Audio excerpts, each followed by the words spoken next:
Chapter 74. Lily felt like she was having a beautiful dream. In her dream, she had met her lover. They were doing that shameful thing under the candles and flowers.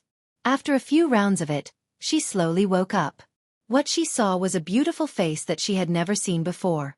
Only then did she remember what had happened last night. The young master who had held her was the handsome Master Fan. But she felt a little strange. Had she drunk too much? How could she not remember those details? Thinking of this, she couldn't help but feel a little resentful. She knew that she had ultimately embarked on a path that she had always resisted. But when she thought of the memory of ecstasy that remained in her mind, she couldn't help but clamp her legs together and feel weak all over. Noticing that the man beside her had moved, Lily hurriedly pretended to be asleep. When Fan Xian woke up and saw her sleeping face, he couldn't help but hold her in his arms for a while. Satisfied, he washed up and left the boat, his hands still full of her fragrance. After a while, Lily opened her eyes and began to clean up the scene of last night's battle. She seemed to have discovered something, for she let out a shy and suspicious cry. When he left the pleasure boat, the sky was not yet bright. The crown prince was still sleeping in his room with Yuan Meng in his arms, so Fan Xian didn't say hello. He was in a hurry to leave because he had just arrived in the capital, and it wasn't convenient for him to sleep with a prostitute. Besides, the Gua family was about to make a fuss, so he prepared to go back to Fan Manor to watch the show. The reason why he didn't actually do anything with Lily last night was not because Fan Xian was a Taoist, but purely because of his mental and physical obsession with cleanliness. It was difficult for him to accept that another man had once touched a woman. In his previous life, he had seen a lot of STD prevention billboards on the streets, so he had a deep fear of venereal diseases.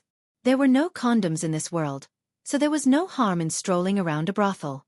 If he really did anything, it would be a little risky. But there were repercussions. Fan Xian looked at the indecent bulge in his clothes and sighed sadly.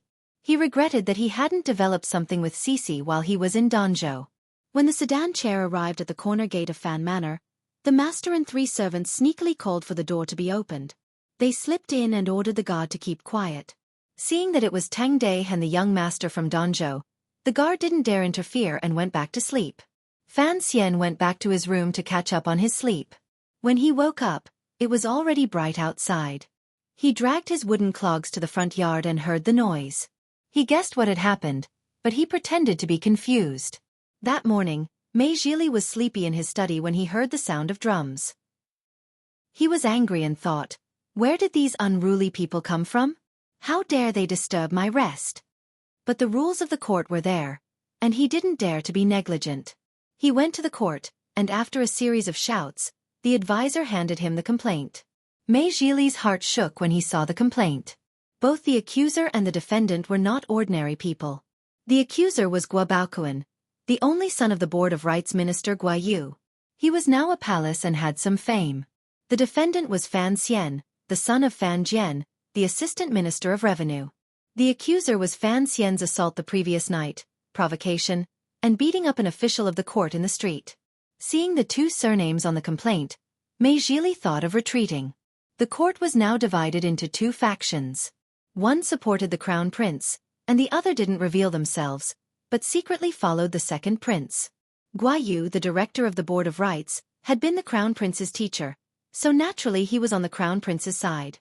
Fan Jian, the assistant minister of revenue, didn't seem to have any inclination, but he had always been on good terms with King Jing, and everyone knew that Crown Prince Jing was on the second prince's side. The case looked simple, but if it wasn't handled well, the crown prince and the second prince's factions would attack. Mei Zhili secretly cursed Fan Xian for not knowing the gravity of the matter. Fan Xian's reputation was gradually becoming known in the capital. All the officials knew that he was the illegitimate son of Count Sinan, who had been raised in Danzhou. Mei Zhili thought to himself, "You've been in Danzhou for a long time. How would you know how dangerous the capital is? You dared to assault someone on the street. I don't know how to deal with you." But the complaint was written clearly, and there were witnesses and material evidence. Mei Zhili had no choice but to delay. He looked at the complaint and frowned. He sent a document to Count Sinan's manor to arrest the people, while secretly sending someone to the Yamen of the Ministry of Revenue to inform Assistant Minister Fan. What Fan Xian saw was the bailiff sent by the capital government to arrest the people. The Fan family had a close relationship with the royal family. For the past 10 years they had been the ones arresting people. There was no reason for him to be the one being arrested. So a dozen wooden sticks had been raised, and the servants and guards assumed the posture of loyal protectors, eyeing the poor bailiffs like tigers. At the front door of Fan Manor, the bailiffs had no choice but to say nice things. It was Fan Xian's wish to arrest the people. No matter how arrogant the Fan family was, they had to let the people go to the yamen. Fan Xian smiled and was about to respond when he heard a young man yell, "Where did these lackeys come from? Beat them all." The one who dared to beat up the bailiffs was none other than the violent young master Fan Xija. The servants and guards heard the young master's words and roared. They raised their sticks and bravely stepped forward. But they thought of the fact that the man was a bailiff, so they didn't really hit him. They just smashed the sticks on the ground to scare him away. The bailiffs were furious. They knew the man was not to be trifled with, so they didn't bring a single one of the chains. They didn't expect to meet such a miserable end. "What are you doing?" At that moment, Lady Lu walked out gracefully. She looked at the bailiffs and frowned. She ordered someone to invite them in to watch some tea, then glanced at Fan Xian. Fan Xian shrugged his shoulders innocently. In the reception pavilion, a few bailiffs looked at the madam uneasily. With their status, it was impossible for them to receive such treatment under normal circumstances. They understood why the Fan family was being so courteous. But it was also because of this that the tea they were drinking didn't taste good. If Lady Lu became angry, how were they going to survive in the capital? After finding out what had happened, Lady Lu frowned. "That doesn't sound right. Our young master has been studying at home ever since he came back from the poetry gathering at King Jing's manor. Niulan Street is far from Fan Manor. How could it be our young master who beat up the son of the Gua family?" The bailiff said awkwardly. "Master Gua said it himself. Besides," he said in disbelief, "did Master Fan really stay at the manor yesterday?" Lady Lu's soft gaze suddenly became two small knives. She glared at the bailiffs. "Do you think the Fan family would lie?" The bailiffs jumped in fright and quickly shut his mouth. But he wouldn't leave just like that. After all, the plaintiff was still waiting in the court. Fan Xian sat quietly to one side, but he was surprised. He didn't know why Lady Lu was speaking up for him. He actually didn't understand the noble families of this era. No matter how fierce the internal strife within the family was, once a foreign enemy came in, these families would always put aside their internal strife and unite against the enemy. Lady Lu took a sip of tea. She knew that the bailiffs had no choice, and that there was no point in making things difficult for them. She smiled. "If the Gua family says we beat him, then we beat him? The affairs of the world are all about reason and human feelings. You can't just say that if they send in a petition, we have to obediently go and accept it. Although the Fan Manor is not very rich or powerful, we still have some face in the capital. I'm just curious, who was the one who submitted the complaint to the magistrate office today?" "It was the steward of the Gua family," the bailiffs hurriedly replied, thinking that the Fan family wasn't wealthy enough. There weren't many wealthy families in the capital. It would have been better if he hadn't said anything, but when she heard that it was just a steward, Lady Lu's eyebrows furrowed. She slammed the table and scolded, "Calling a steward to hand over a petition, and you want our family to respond? Didn't you say that Master Gua was beaten? How badly was he beaten? If you want to file a complaint, then file it yourself. Otherwise, I'll have my steward go to the yamen every day to file a complaint. I'll accuse Gua Baokuan of using his power to bully people and take women. Whether or not my complaint is reasonable, you have to have Gua Baokuan wait in the yamen." Before she finished speaking, Lady Lu had already called out, "Housekeeper Su." Housekeeper Su knew what was going on and stood up. "Yes, sir." Lady Lu said coldly, "Tell Mr. Zhang to quickly write a dozen petitions. From tomorrow onwards, we will go to the capital government every day. Even if we don't scare the Gua family to death, we'll tire them out." That wasn't the end of it. She smiled and explained to the bailiffs, "Mr. Zhang is a guest of the manor, but I've heard that a few years ago, he was your master's criminal lawyer. Writing petitions should be no problem for him." The guard thought to himself, this isn't scaring the Gua family to death and exhausting the Gua family to death. This is obviously a plan to scare the capital government to death and exhaust the capital government to death. "Madam, please forgive me," he begged for mercy. "This matter. It's not something we can do. After Lady Lu's long speech, she felt her mouth go dry. She reached for a cup of tea, but found that Fan Xian was already holding it out to her with a smile. Their eyes met for a moment, then quickly looked away. The bailiff spread out his hands and begged. "Then what do you suggest we do?" Lady Lu thought for a moment. She knew that there had to be a solution to this, and that it wasn't a good idea to keep wasting time here. She said, "As for beating someone up, there is absolutely no way." Fan Xian added, "Absolutely not." Lady Lu continued, "The Fan Manor doesn't quite understand why the Guo family would accuse us." Fan Xian pretended to be deep in thought. A few days ago, there was a conflict in a restaurant, and that Mr. Guo suffered a little. Come to think of it, it was my fault. Lady Lu was surprised. There was such a thing? Then it was your fault. But could it be that Mr. Guo held a grudge, and so he came to falsely accuse you? Fan Xian frowned and replied, "Probably so." Chapter 75. The bailiff interrupted their crosstalk performance and laughed bitterly. "You can't be the first to say that. The Guo family's complaint clearly states that Master Fan held a grudge against them, which is why he blocked the street in the middle of the night." Lady Lu asked Fan Xian, "What happened in the restaurant?" "I broke the nose of one of their guards," Fan Xian said, blaming himself. "Are you all right?" "How could I be all right? Everyone in the restaurant saw it. I'm not one to be taken advantage of."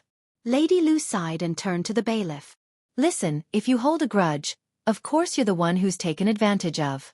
Our young master took advantage of you. How could he still hold a grudge?" The bailiff had always been used to hearing litigators argue endlessly in court.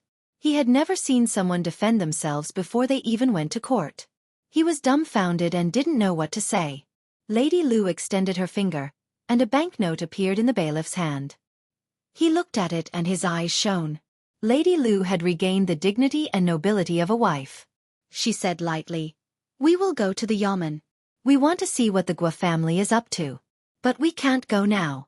Go back and tell Master Mei that when Master Guo goes to court, our people will go there to confront him." One of the bailiffs thought this was against the rules. How could they go back with a banknote when they came to arrest someone?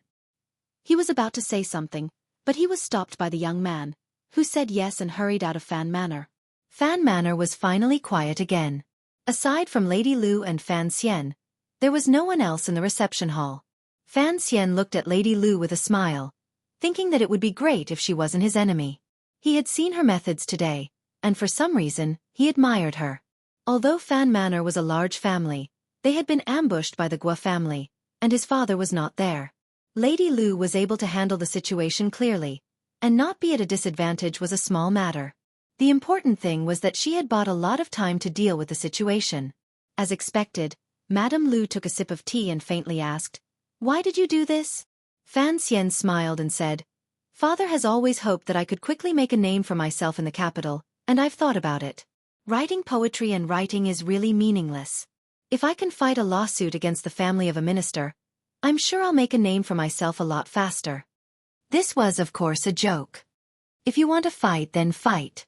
Why do you have to reveal your identity to fight? It's as if you're afraid that it won't be troublesome. There was a trace of anger in Madame Lu's words. Fan Xian respectfully replied, "I just wanted to vent my anger. If I don't let the person being hit know that I was the one who hit him, how can I vent my anger?" Lady Lu glanced at him and felt that the handsome boy in front of her was many times more capable than her son. Although he seemed to be doing some tyrannical things on the surface, looking at his bearing and steadiness, she knew that he naturally knew what he was doing. She couldn't help but sigh and feel a bit disappointed.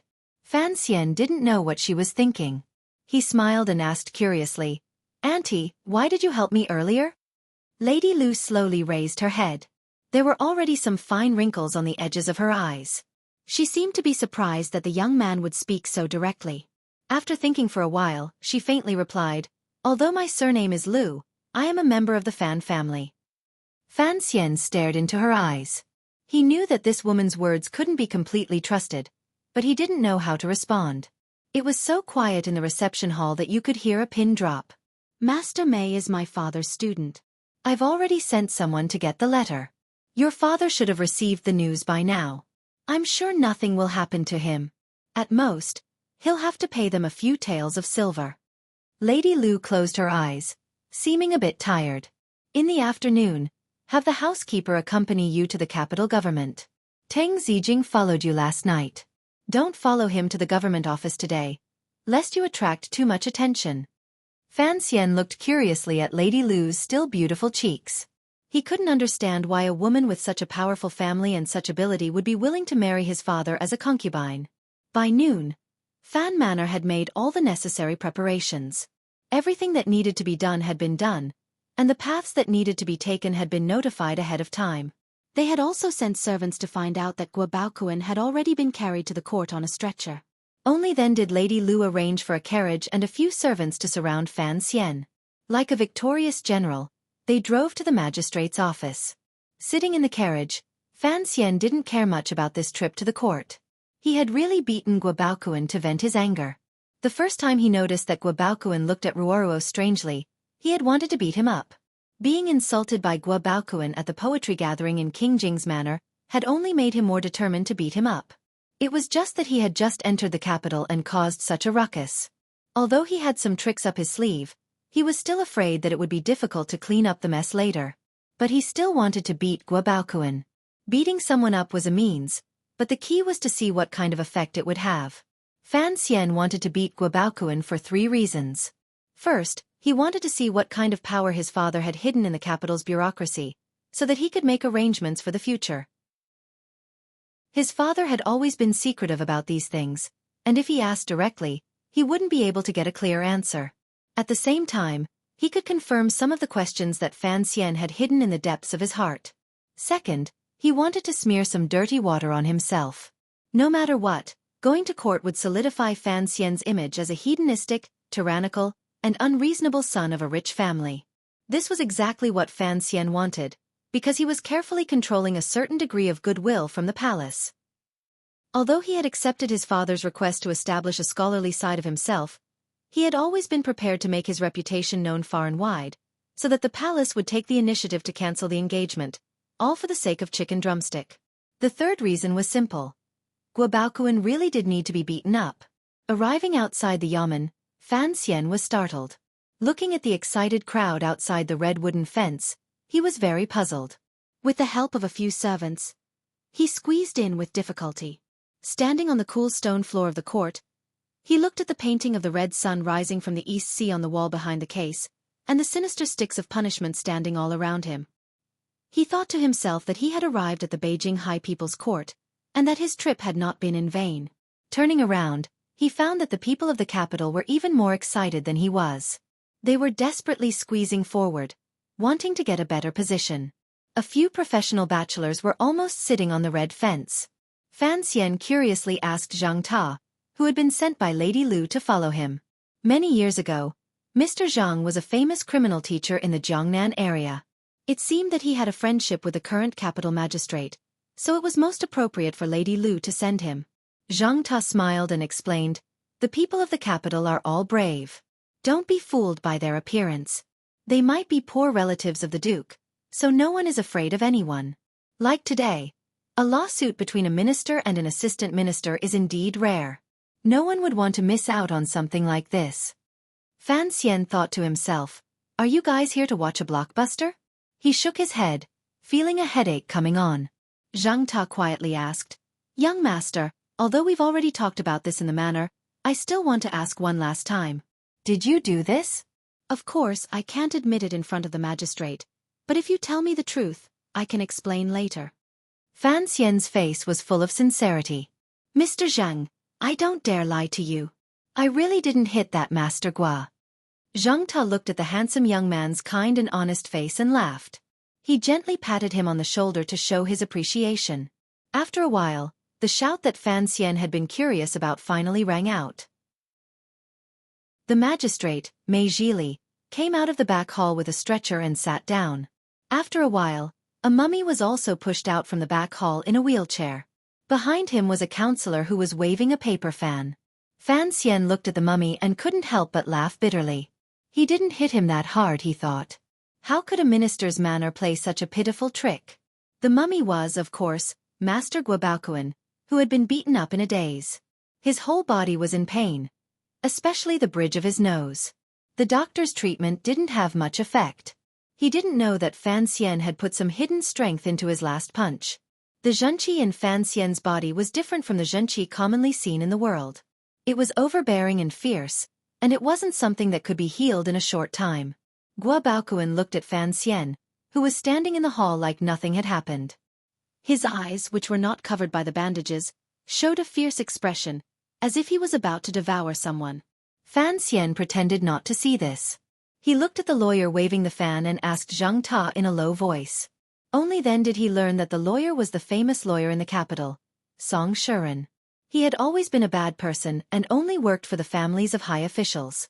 That was why he was known as Fat Mouth. The magistrate, Mei Zhili, who was sitting high up in the hall, slammed the gavel in his hand. The sound was loud and clear, and the noise inside and outside of the hall quieted down. The spectators who were leaning on the red fences were silent. After all, no one wanted to miss a good show. "Who goes there?" Mei Zhili asked slowly. He had already been informed by both sides and had a rough idea of what to do. However, he still had to act according to the rules. He glanced at the people in the court with an authoritative gaze. "No matter who you are, in the capital government, you have to listen to me." Chapter 76. Hearing his words, both the plaintiff and the defendant agreed. Song Shuren handed over the petition again. Mei Zhili pretended to read it, then handed it over to Zhang Tuo for Fan Xian to read. Fan Xian looked at it carefully and found it was not too different from what he had expected. He nodded and handed it back. Song Shuren cupped his hands and said coldly, "I just don't understand. Why is Master Fan Xian standing proudly in the courtroom, not bowing or bowing? With such conduct, it's no wonder he did such a cruel thing last night." Fan Xian looked at the lawyer and asked curiously, "You have to kneel in court?" He had studied in Danzhou every day and was familiar with the laws of the kingdom of Qing. Of course he knew what was going on, and he asked on purpose. "Of course. Do you dare disrespect the majesty of the court?" Song Shuren frowned as he looked at the other party. In fact, he was extremely unwilling to fight today's lawsuit. After all, he was facing the Fan family, a family that did not reveal their true strength, but in reality, many people feared the Fan family. But he had no choice. He had already gone too far on the path of being a minister. There was no turning back, so he could not refuse. Fan Xian laughed. "Then why don't you kneel, Mr. Song?" Song Shuren squinted at the young man, wondering if he was really an idiot, or if he was pretending to be weak. He said stiffly, "I have scholarly honors. I do not kneel in front of an official. This is the rule of the court." Fan Xian bowed to the prefect, Mei Zhili. "Greetings, teacher. Should I kneel?" Hearing this, Song Shuren knew that he must have scholarly honors. But he had investigated in the minister's manner, and this Fan Xian had clearly not taken the examination. How could he be a scholar? He patted his fan and asked, "Master Fan, may I ask, when did you take the examination?" Fan Xian replied politely, "The year before last in Danzhou." This was something Fan Jian had arranged for before he entered the capital, but he did not know it himself. It was not until today's lawsuit that he realized he had unknowingly acquired the status of a scholar. The matter of kneeling or not was put to rest, and the court case officially began. Both sides went around the main topic a few times, each expressing their own opinions. Guo Baoquan insisted that Fan Xian and a few guards from Fan Manor had injured him the night before, while Zhang Tuo insisted that Fan Xian had been in Fan Manor the entire night, with many servants as witnesses. As the fight began, the chatter of the commoners outside the capital city grew louder. There were more people who believed in Fan Xian. They felt that such a beautiful and delicate young master could not possibly be a murderer, and that Master Guo, who was sitting in a wheelchair and had been beaten to such a state, did not look like a good person. Mei Zhili looked down at the argument and was annoyed. He waved his hand to signal the crowd to stop. "Sir, if I may ask, the murderer is standing in the courtroom right now." Song Shuren wanted to gain the upper hand. He thought that the complaint was very clear, but the magistrate had not said anything for a long time. Perhaps he had already decided to side with the Fan Manor, so he quickly pressed forward. Zhang Tu smiled slightly. "Mr. Song, your mouth is a little too fast. Mr. Guo was attacked last night. According to the case report, someone put a sack over his head, and then he suffered such a tragedy. Since his head was covered before he was beaten, how could you see the face of the assailant? How could you determine that it was Mr. Fan who did it? Of course I heard Mr. Fan's voice. Mr. Fan admitted it himself. Are you going to deny it now? Song Shuren looked at Fan Xian mockingly. As a man, do you have no sense of responsibility? Fan Xian knew that Zhang Ta was trying to provoke him, but his face was calm. He was a little surprised, as if he did not understand why Zhang Ta was trying to frame him. Zhang Ta's voice rang out again, full of mockery. Voice. I have studied the laws of the Qing kingdom, and have never heard of a case being decided by voice. Song Shuren was not in a hurry. He said slowly, if voice is not enough to prove Mr. Fan's identity, then let me show you a poem. Having said this, he took out a piece of paper from his sleeve and slowly read it out. Mei Zhili, who was sitting behind the table, was lost in thought. Suddenly hearing the poem, he became spirited. Good poem, good poem. Who wrote it? After saying this, he remembered that he was in the courtroom, not in the study. He was not at a poetry conference, but a trial. He coughed and had Song Shuren bring the poem up. He looked at it carefully and felt that the poet's talent aside, just his skill in refining the words was rare in the world. He asked Song Shuren curiously, who wrote this poem, and how is it related to this case? Song Shuren asked. Song Shuren respectfully replied, this poem was written by Mr. Fan Xian at the poetry conference at Prince Jing's manor yesterday.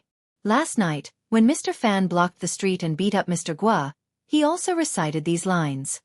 He also said that he wanted Mr. Gua to do this and that.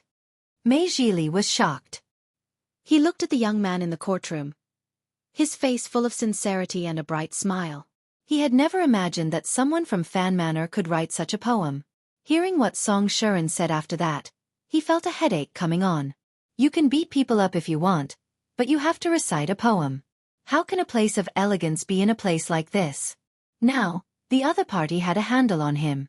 Mei Zhili was a man of great experience, but the reason he had been able to sit in the key position of the capital magistrate for so many years was because of his ability to smooth things over. The capital was full of hidden dragons and crouching tigers, and there were many rich and powerful people. If he was only fair and just, he would not be able to stay in office for long. When he first entered the palace, Eunuch Gua had taught him 4 words of wisdom: smooth things over. From then on, Mei Zhili had adhered to these 4 words, and he had lived in peace for many years. So he still maintained this attitude towards today's case. He would not make any decisions, and it would be up to the 2 manors to negotiate privately. If it did not work out, he would drag the case out for a few days and hand it over to the Ministry of Justice. Since he was smoothing things over, he could not let the case become an ironclad one in his own manner. He looked at Fan Xian and Zhang Qua with some worry. Zhang Qua had been an advisor in Mei Zhili's yamen for a while, so he knew what his old boss was worried about. He laughed and said, "How ridiculous. At the poetry festival, there were so many scholars and so many people. Master Fan's poem was amazing, and someone copied it. It's not surprising that others know about it. More importantly..." He looked at Song Shuren coldly and sneered, "Has Master Fan lost his mind? He composed this poem in the afternoon, and then he went to beat someone up in the middle of the night, and recited a poem while beating someone up? Not to mention how ridiculous that scene was. It was obvious who he was. Only an idiot would be so stupid. It was obvious that someone had a grudge against Master Gua, and they knew about the disagreement between Master Fan and Master Gua in the restaurant a few days ago. So they deliberately misled Master Gua into thinking that Master Fan was the culprit." The words young master made sense. But Fan Xian, who was standing to the side with a smile, heard him say that only an idiot would be so stupid. He could not help but cough awkwardly. Gua Baokuan, who was sitting in his wheelchair, could not help but curse. "Don't try to argue your way out of this. This illegitimate son, relying on the power of Fan Manor, has no regard for the law. That's why he is so unscrupulous." Hearing the words, illegitimate son, Zhang Qua's face darkened. He felt that his young master had made a wise move by beating the man into a wheelchair. He said coldly, "Master Gua, as a palace, you should watch your words. Although I know you are angry, you should not let your anger out. After all, You are close to the crown prince. It would not be good if you hurt the reputation of the palace. These words were meant to provoke Guo, and also to make it clear that in terms of power, Fan Manor could not compare to the Guo family, who were close to the crown prince. What Guo had said before was naturally untenable. As expected, the people outside the gate began to talk. More and more people believed that Fan Xian was innocent. Fan Xian's face was expressionless, but he admired Zhang Kuo very much. Some of the things he had arranged the night before had been used by Zhang Kuo. Nothing had been left out. Strangely, Song Shuren was not as anxious as Guo. He smiled and said, "Magistrate, my master is injured. Would you like to go and rest?" Mei Zhili nodded and had the bailiffs lead the angry Guo to the back. At this time, Song Shuren turned around and bowed to Fan Xian and Zhang Kuo. He said, "So Master Fan does not want to admit to beating people up." For some reason, after Guo left, Song Shuren's expression became a lot more flamboyant, as if the real battle was about to begin. Zhang Kuo and Fan Xian smiled at the same time and said nothing. What a joke. Niulan Street was so dark. Without witnesses and evidence, how could they prove that they were the ones who beat people up? Moreover, it was stated clearly on the papers that the guards and servants of Guo Manor were drugged. Even if they were asked to testify that Fan Xian was the one who beat people up, no one would believe them. Even Mei Zhili frowned. He called Song Shuren to the front and said in a low voice, "Let's leave it at that for today." Song Shuren cupped his hands and frowned. Master Guo is a compiler, and he was beaten up on the street. This is a big deal. How can we just close the case? Mei Zhili was angry. When did I say I would close the case? I am only postponing the trial. The Guo family only said that they were beaten up. You have to show evidence. Even if Fan Xian wasn't a scholar, the capital's government wouldn't punish him. So it was basically impossible for Fan Xian to ask for help from the Fan Manor. Unexpectedly, Song Shuren turned around and asked, "Master Fan, were you in the manor all last night?" Zhang Kuo replied, "Yes, everyone in the manor can testify." Song Shuren laughed coldly. "Bring in the witnesses." Only then did Mei Zhili realize that there were still uncertainties. He nodded and the Guo Mansion's people brought a group of people into the hall. These people were dressed in different attire and had different occupations. There were people selling glutinous rice balls, night watchmen, sedan carriers waiting for business at the street entrance, and even a prostitute. Zhang Kuo frowned slightly, feeling that something was wrong. The onlookers were curious. What is this? Chapter 77. As soon as Song Shuren opened his mouth, everyone knew what was going on. These people were people who made a living on the streets of the capital at night. After Song Shuren's interrogation, these people respectfully confessed that they had seen the Fan family sedan chair leave King Jing's manor yesterday. Instead of returning to the manor, it had gone to the west of the city. Then, in the middle of the night, it had mysteriously been carried back. Fan Xian narrowed his eyes as he looked at the scene. He somewhat admired the Guo family's ability to find so many people who had seen him in half a day. Seeing that he was not worried, Zhang Kuo was a little worried. He lowered his voice and said, "Later, even if you die, you won't admit it. Just say that these people were bought by the Guo family." Fan Xian sighed. Guo was indeed beaten, and his injuries were so bad. Did they spend so much money just to accuse me? It doesn't make sense. Zhang Kuo did not expect the young master to consider things from the enemy's point of view, and was stunned for a moment. At this moment, Song Shuren's lips curled into a mocking smile. He looked at Fan Xian. "Master Fan, were you not at the manor last night? Why did so many people in the capital see you but did not return to the manor? Dare I ask, Master Fan, what were you doing in the middle of the night on the streets of the capital? Why are you acting so sneakily?"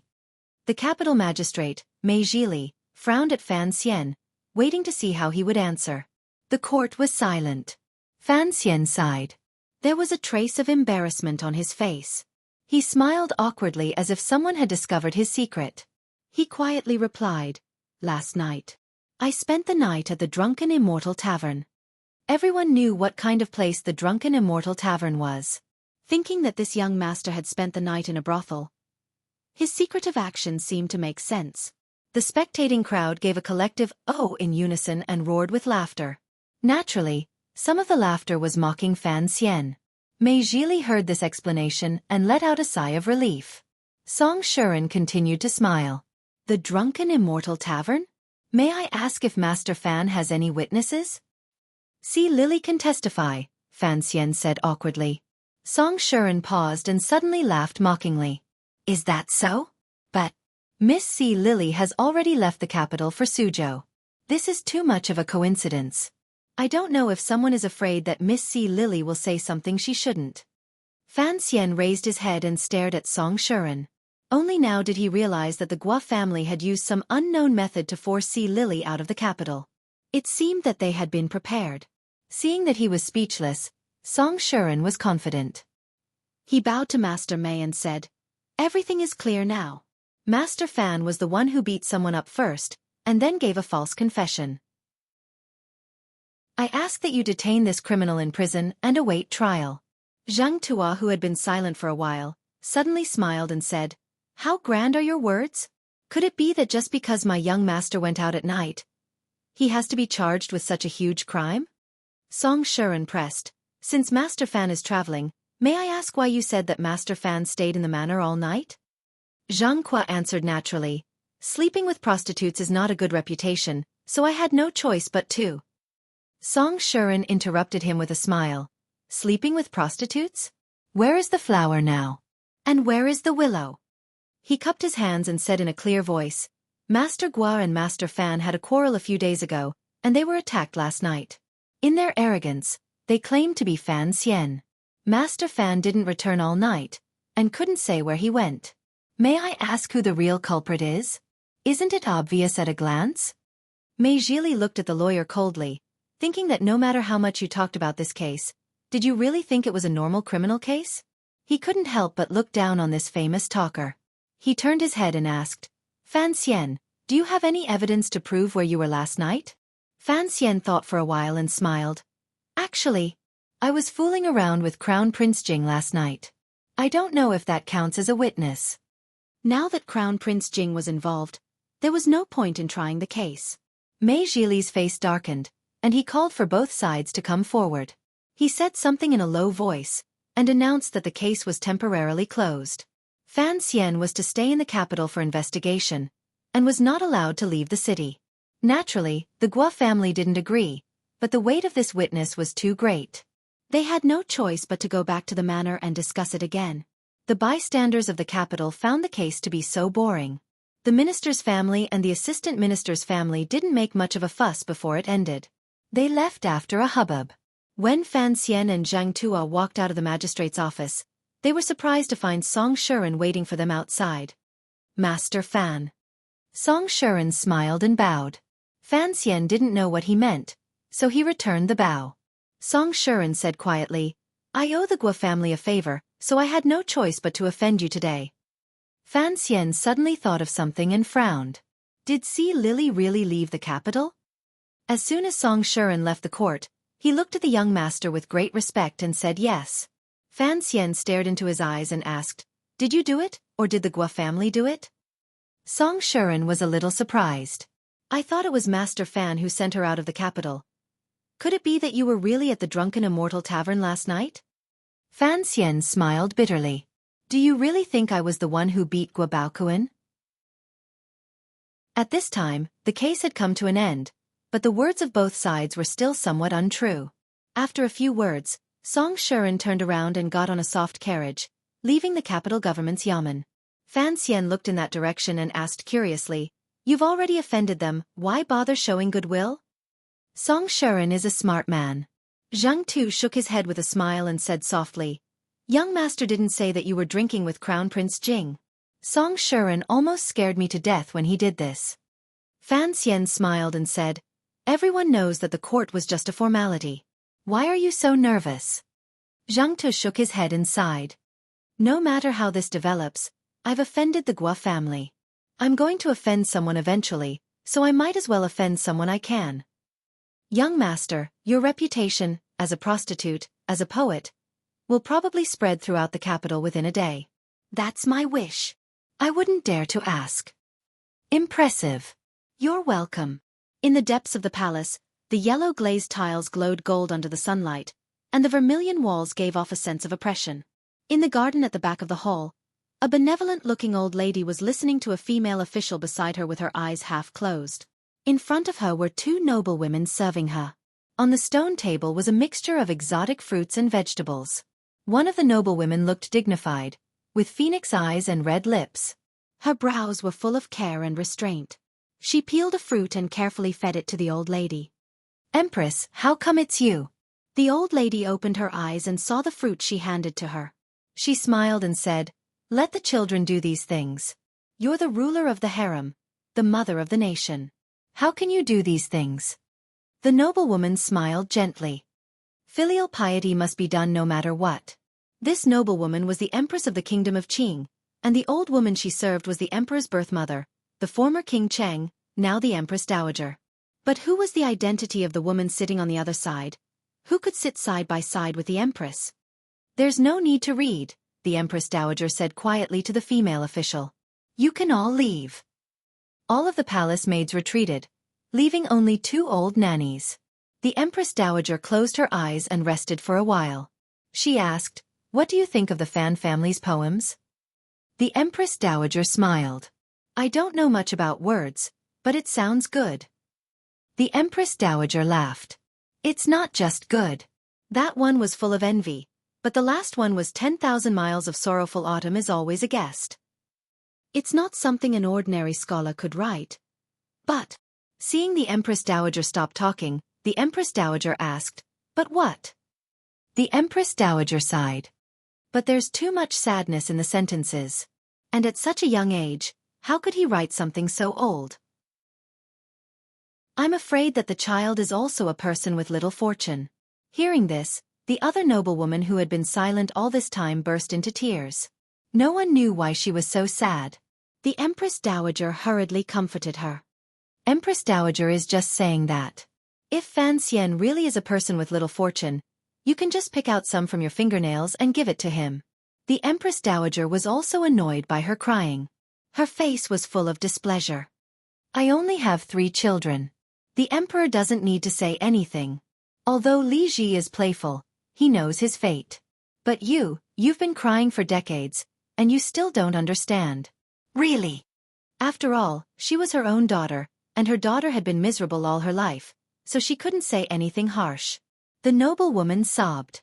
"My child is already a person with little fortune, and the emperor wants her to marry the Fan family's child with even less fortune. What will happen to her in the future?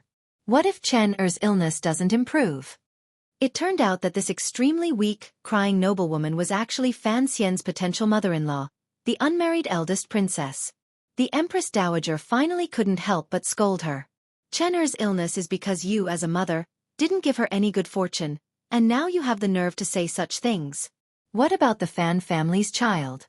As soon as he said he wanted to give Chen a good fortune, he brought the child back from Danzhou without a second thought. Not to mention that he's a poor child with no status, but just based on Fan Jian's love for the royal family, you shouldn't say anything bad about the Fan family. The serving girls nearby had long since left, leaving only a few old nannies standing with their hands behind their backs, as if they hadn't heard anything. The empress dowager's chest heaved with anger. The empress dowager hurried over to rub it. The empress dowager moved her hand away. Her tone softened a little. "Besides, Chen Er will have to marry eventually. She's the son of a famous official in the court. Whoever marries her won't necessarily have a good life. This Fan. What's his name again?" The empress dowager hurriedly reminded her. "Fan Xian." "Yes, Fan Xian. You heard what he said earlier. He is indeed a talented child. Being a match for Chen Er is not a bad thing." The empress dowager took a couple of breaths. "And the emperor has already approved this marriage. What's the point of making a fuss here?" Chapter 78. The eldest princess was the former emperor's only daughter. After the current emperor ascended the throne, she was given the title of eldest princess Yong Tao. Ever since King Cheng's time in the palace, the eldest princess had been greatly favored. However, her temperament did not follow the path of arrogance and domineering. Instead, she sank deeper and deeper into the sorrowful waters of a green lake. She would often become sentimental, shed tears over flying flowers, and weep over the eastward river. Of course, this was a personality trait that she would only reveal in front of those closest to her. She looked at the Empress Dowager bitterly and said, "My brother the Emperor could have chosen anyone else but the Fan family. He knew that the Fan family and the Prime Minister. All of you leave first." The Empress Dowager suddenly opened her eyes and lowered her voice to speak in a dignified manner. The housemaids were expressionless and quietly left the room. Slap! A red handprint appeared on the eldest princess's face. She looked at her mother in front of her, her eyes filled with fear. The Empress Dowager gritted her teeth and said in a cold voice, "How many times have I told you not to mention that person in front of me? You may be shameless, but the royal family is. If you had not protected him with your life, I would have killed that person long ago. All these years, I have never let him see Chenner, but I have never placed any obstacles in his way." The Empress Dowager's kindness had long disappeared. Her face was frosty. "Because I know that when he wanted to marry you, it was because you were afraid of ruining his future, so you did not marry him. Fine. You wanted to give him a future, so I gave him a future. Now that he is the head of the officials, you should have fulfilled your original wish. However, I will not allow you to have anything to do with him. When it comes to Chenner's marriage, the Lin family cannot have any say in it. Do you understand?" The eldest princess wiped away her tears and tried her best to smile, but her voice was trembling. "I understand." The Empress Dowager then turned around and looked at the Empress. "The Emperor is busy with government affairs. You should worry about this kind of thing. You should take care of your own children's marriages. However, since the Emperor has promised Chenner to the Fan family, you should not interfere." "Yes." The Empress had long been shocked by the scene just now, so she quickly lowered her head and answered, "Empress, don't always wait by Ija's side. When you have free time, spend more time with His Majesty and help His Majesty." The Empress Dowager's tone was much warmer and the encouragement in her words was very clear. The Empress smiled bitterly and agreed. Suddenly, she frowned as if she had thought of something. How could the Empress Dowager not know what these people were thinking? She said softly, "If you have something to say, say it." The Empress glanced at the eldest princess, who was still wiping away her tears. In a low voice she said, "Eunuch Hong sent someone earlier to say that the Jingdo Yamen is trying a case today. What case is it that even that old dog is interested in it?" The Empress Dowager smiled embarrassedly. "Mother, actually, everyone in the capital is interested in this matter. Because this case started in the Yamen this morning, it dragged on until just now. I heard that Guo Baoquan, the only son of the Minister of Rights, Guo Yu, filed a lawsuit against the Fan family. He said that the Fan family blocked Guo Baoquan in the street last night and beat him up. The Fan family even recited a poem. This poem. Mother, you saw it earlier." "Oh." The Empress Dowager was very surprised. 10,000 miles of sorrowful autumn came to visit and beat someone up? Hearing this, the Empress Dowager couldn't help but cover her mouth and laugh. Even the eldest princess stopped crying and smiled. She said, "Mother, you are very funny." The Empress Dowager laughed. "It's not that I'm funny, it's that Fan Xian.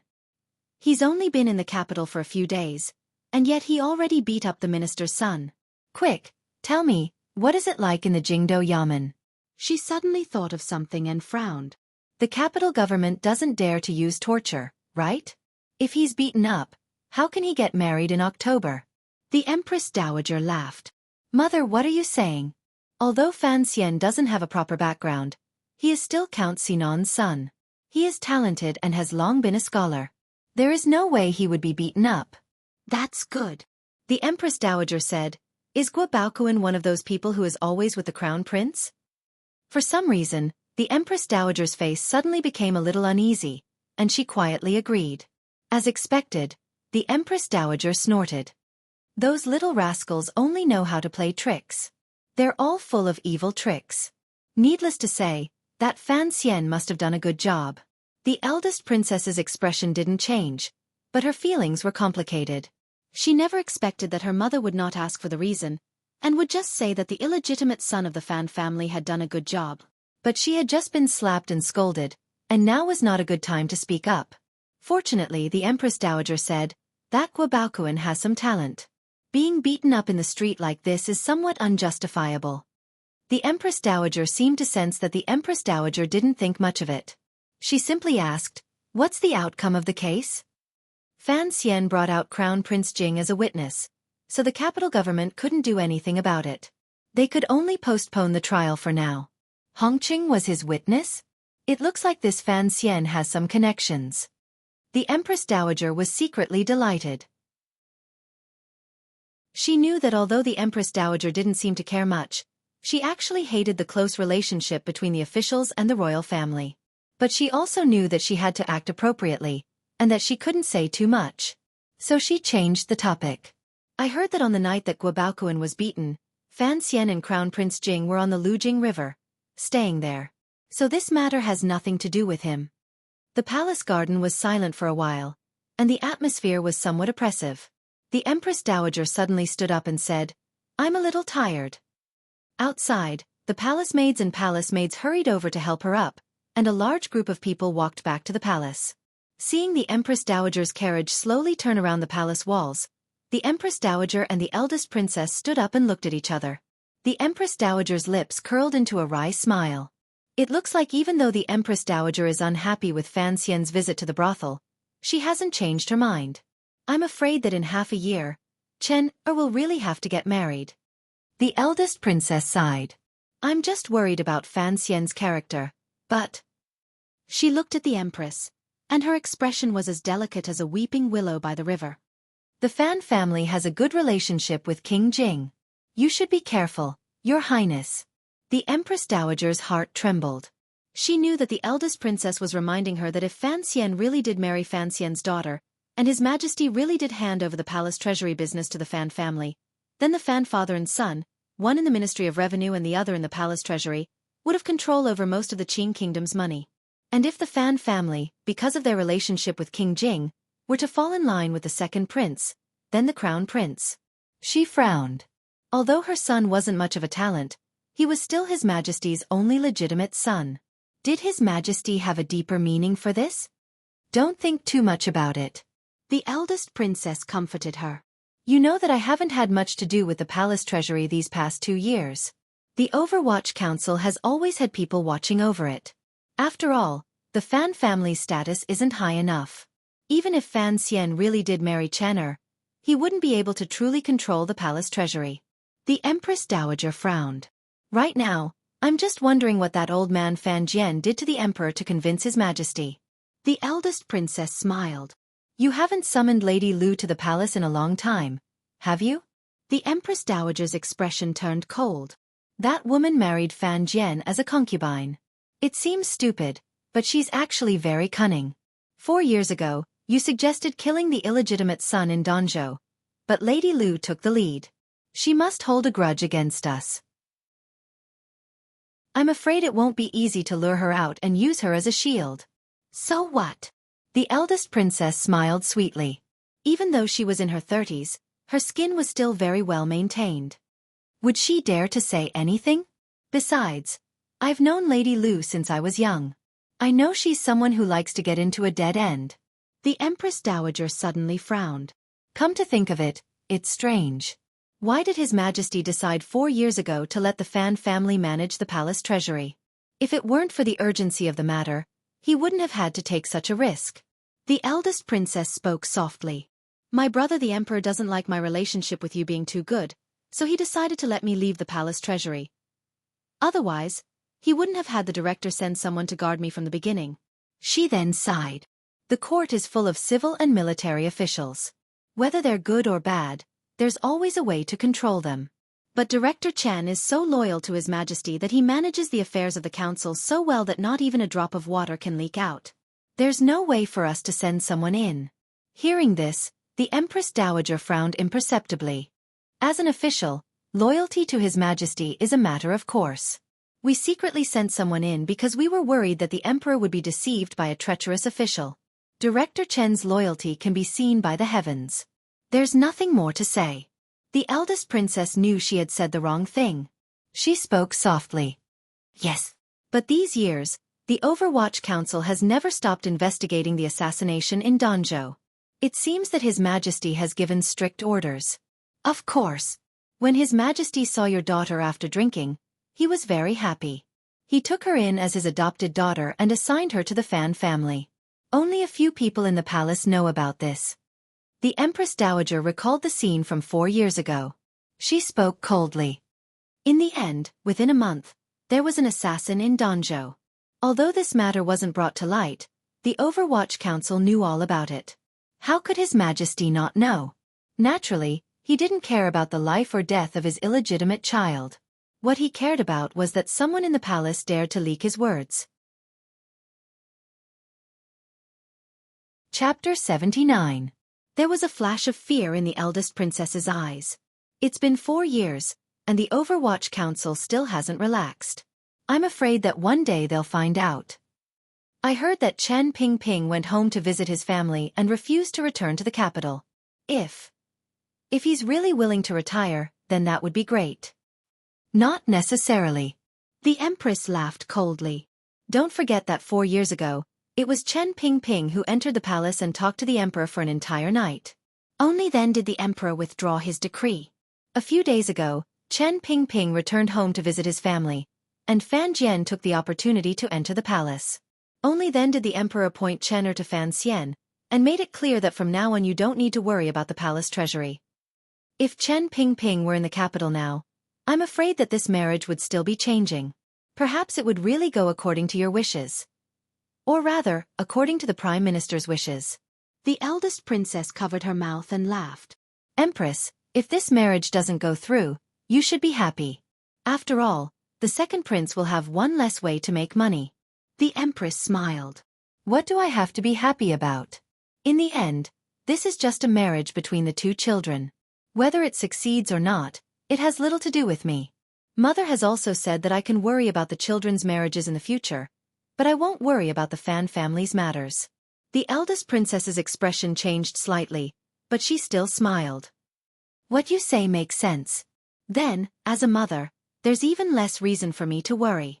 Although Fan Xian's background isn't exactly glorious, it seems that he has some talent these days. Besides, Chan Er's spirit seems to have improved a little these days. Perhaps it's because of the approaching wedding.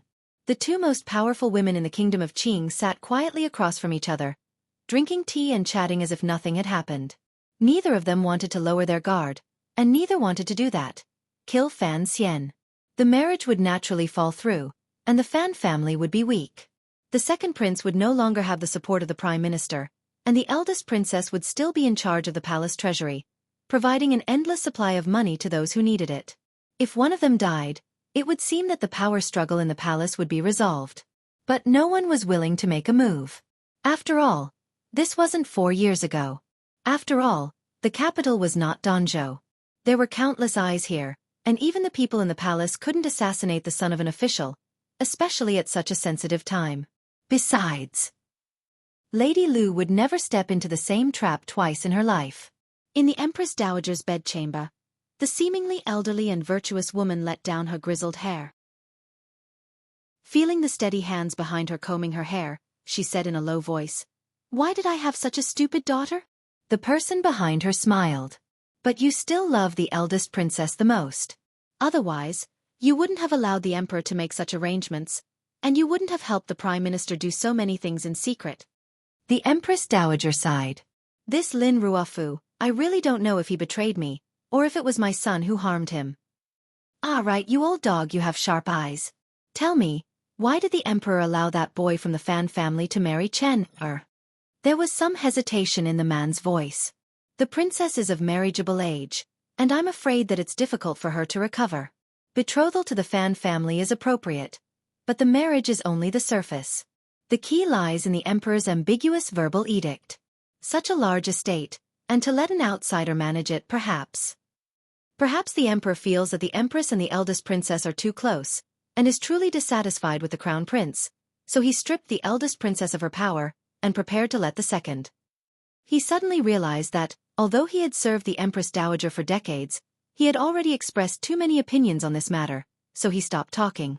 The Empress Dowager was startled, and the wrinkles on her face, like the petals of a chrysanthemum flower, gradually spread out. "His Majesty is in charge of state affairs, and I am in charge of family affairs. Then I will not interfere in this matter." Empress Dowager is wise, the man said flatteringly. You handled this matter very unwisely. Count Sinon looked coldly at his son in his study. Fan Xian smiled bitterly. He had known during the day that he wouldn't be able to escape this round of questioning, so he didn't explain himself. He just admitted his mistake. You're not a fool, and Guobaoquan doesn't have any powerful people around him. If you really wanted to beat him up to vent your anger, why did you give yourself away so much? Without waiting for Fan Xian to explain, Count Sinon continued coldly. Don't say anything. Beating someone up without reporting it is the same as spouting nonsense. Fan Xian knew that Lady Lu was telling his father about what he had said during the day, and smiled with some embarrassment. Seeing the smile on his face, Fan Xian couldn't get angry. He sighed. Tell me, why did you make such a fuss? Fan Xian thought for a moment, then replied. First of all, I drank with Crown Prince Jing last night, and felt that he was a good friend. I used the fight to tie him to me. In the future, with Crown Prince Jing as my backer, it will be easier for me to do whatever I want. Having said this, he stole a glance at his father's eyes. Seeing nothing out of the ordinary, he continued. Second of all, Guobaoquan is too much of a bully. I had to let him know that I wasn't to be messed with. Fan Xian laughed coldly. This second reason makes sense, but I think the most important reason is that you are against the marriage, so you want to ruin your reputation so that the palace can kick you out. Fan Xian hadn't expected that he wouldn't be able to hide it from his father. He was slightly taken aback, and thought about how to explain it.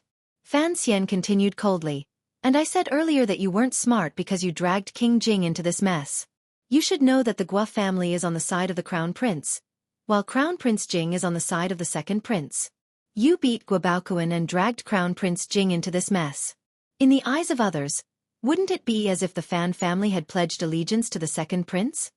Fan Xian pretended to be surprised. Everyone in the kingdom of Qing knows that my father and Crown Prince Jing are on good terms. My sister and Princess Rojia have been friends since childhood. The relationship between the two families is so close that it could be said that you? Don't forget, your grandmother was His Majesty's wet nurse. She was the one who raised Crown Prince Jing.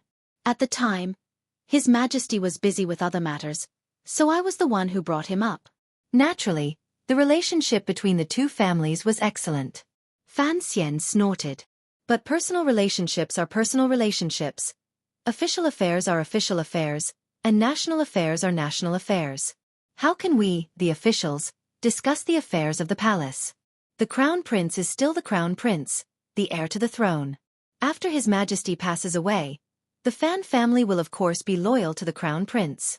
Fan Xian could hear the malice in his words. He laughed. If the Crown Prince isn't the Crown Prince, then what? Strangely, Count Sinon was not the slightest bit surprised to hear his son utter such treasonous words, nor did he lecture him. He simply said, only His Majesty can make this decision. Anyone who chooses a side before His Majesty has made a decision is wrong. I understand. Fan Xian finally got what he wanted after beating Guobaoquan up. The Fan family doesn't side with the Crown Prince, nor does it side with the second prince. It only stands with His Majesty. Correct. Fan Xian's voice was cold. If you don't want to stand on the wrong side, then don't be in such a hurry to pick a side. And as long as you always stand on the side of the strongest, you will never make a mistake. And in this world, the strongest is His Majesty. What if His Majesty dies? Fan Xian looked at his father maliciously. He knew that his father was truly loyal to the emperor. His Majesty is in the prime of his life, and he's younger than I am. Fan Xian smiled. The future is the future. It's a matter for your generation. Do you know how many times we've clashed with the Guo family in court so that you could walk out of court so easily? The Supreme Court, the Ministry of Justice, the Ministry of Appointments, you can see the shadows of our two families everywhere. In the end, the Guo family even went to the Overwatch Council. If it weren't for Chen Pingping's absence, perhaps you wouldn't have come back today. Chen Pingping. Fan Xian frowned. The name was very familiar. Of course, he knew that the man was the leader of the dark forces in the kingdom of Qing. But he knew the close relationship between the Fan family and the Overwatch Council, so he was a little puzzled. Why can't I come back when Chen Pingping is there? Because he objects to you marrying the eldest princess's daughter. Fan Xian said coldly, "This urgent summons to the capital is because Chen Pingping has returned home to visit his family and cannot speak in front of His Majesty. That's why you've been summoned to the capital to confirm the marriage. It's not entirely because of the girl's illness." Fan Xian looked at his father. "Fei Jie is my teacher, and you've always had a close relationship with Director Chen. Why would he object?" "No. To outsiders, I don't have much of a relationship with the Overwatch Council," Fan Xian said lightly. "As for why he objects, it's simple. It's because he and I have different views on certain matters, so it leads to completely different judgments." "What views?" Fan Xian stared into his father's eyes, unwavering. Fan Xian frowned. In the end, he decided to tell the child part of the truth. His Majesty doesn't like the crown prince, but the Empress is close to the eldest princess, and the eldest princess controls the flow of money into the palace treasury. This is a secret account, and it's easy to withdraw money from it. This fact worries His Majesty. Fan Xian was shocked. "So, His Majesty is afraid that there will be changes in the Eastern Palace?" Chapter 80. In the study of Count Sinan's manner, there was no hint of a palace conspiracy about to unfold. Fan Jian laughed. Although the child in front of him was clever, he had too little experience in political struggles. It seemed that he would have to slowly teach him. His Majesty has lived his entire life on horseback. How could he be afraid of such things? It's just that he doesn't want to see his father and son turn against each other, so he used this matter as a warning to the Empress. The Empress? From what he could see, it would be the Empress, the Crown Prince, the eldest princess. Or perhaps the Prime Minister. Fan Xian continued to ask, "His Majesty should have a better way to resolve this matter. You said before that the Overwatch Council has always supervised the palace treasury. Why did he choose me?" "It's simple." Fan Jian looked at him, but his eyes seemed to be looking far away, as if he was looking at someone else. "Because I suggested he choose you." Fan Xian raised his eyebrows. He knew that his father would not explain further, so he changed the subject. "Then why did Chen Pingping object?" "Because he suggested that His Majesty not choose you," Fan Jian said. "Chen Pingping has always believed that you should walk a different path. Even the head of the Overwatch Council cared so much about him." Fan Xian suddenly thought of the stone tablet in front of the council. He could not help but ask, "Why?" "The Overwatch Council. Why is your mother's name on it?" "It's simple. The Kingdom of Qing did not have an Overwatch Council. Your mother said that there was an Overwatch Council." Fan Jian laughed, as if he was very happy. So, the Kingdom of Qing had an Overwatch Council. Fan Xian's heart was beating faster than a kangaroo's. His mouth was wide open, and he did not recover for a long time. He thought of a familiar phrase from his previous life. God said, "Let there be light," and there was light. The conversation between father and son continued. It was only today that Fan Xian learned for the first time what kind of terrifying power the Yi family had. When the Qing kingdom's expeditions to the east and the west had sunk into a financial crisis, it was the Yi family who single-handedly held up the crumbling state government. Currently, the Overwatch Council, which the emperor used to unite the power of the entire Qing kingdom, had actually been established at the suggestion of his mother. From the establishment of the council to the enormous expenses, it had all been single-handedly handled and provided by his mother. No wonder Yi Qingmei's name was written on the door of the Overwatch Council. No wonder he had grown up under the watchful eyes of the Overwatch Council. Fan Xian looked at his father for a long time, then shook his head and sighed. "Father, I have something to say. Please don't be angry." "Don't worry. When have I ever lost my temper at you?" Fan Jian seemed to have guessed what he was going to say. There was a strange smile on his face. Fan Xian thought about his wording for a moment. In the end, he didn't know how to organize his words. He forced a smile and straightforwardly said, "Now I truly wonder how my mother saw you back then." "Ha ha ha ha, don't forget your mother's name." Count Sinan seemed to have not laughed so happily in many years. He waved his hand and dismissed Fan Jian from the study. Fan Xian walked into the garden and thought, what does this mean? He suddenly understood. Yi Qingmei, looked down on all the men in the world. "Father didn't blame you, did he?" Fan Ruoruo looked at her brother worriedly. She and Fan Xian did not look like each other. The only similarity they shared was their long eyelashes and fair skin. Fan Xian forced a smile. Blame is not the most frightening part of education. The most frightening part is the long exchange of ideas. Parents always think that they should have an exchange of ideas with their children, but they don't know that this is the most unbearable thing. To be forced to be close to the stale shroud of youth.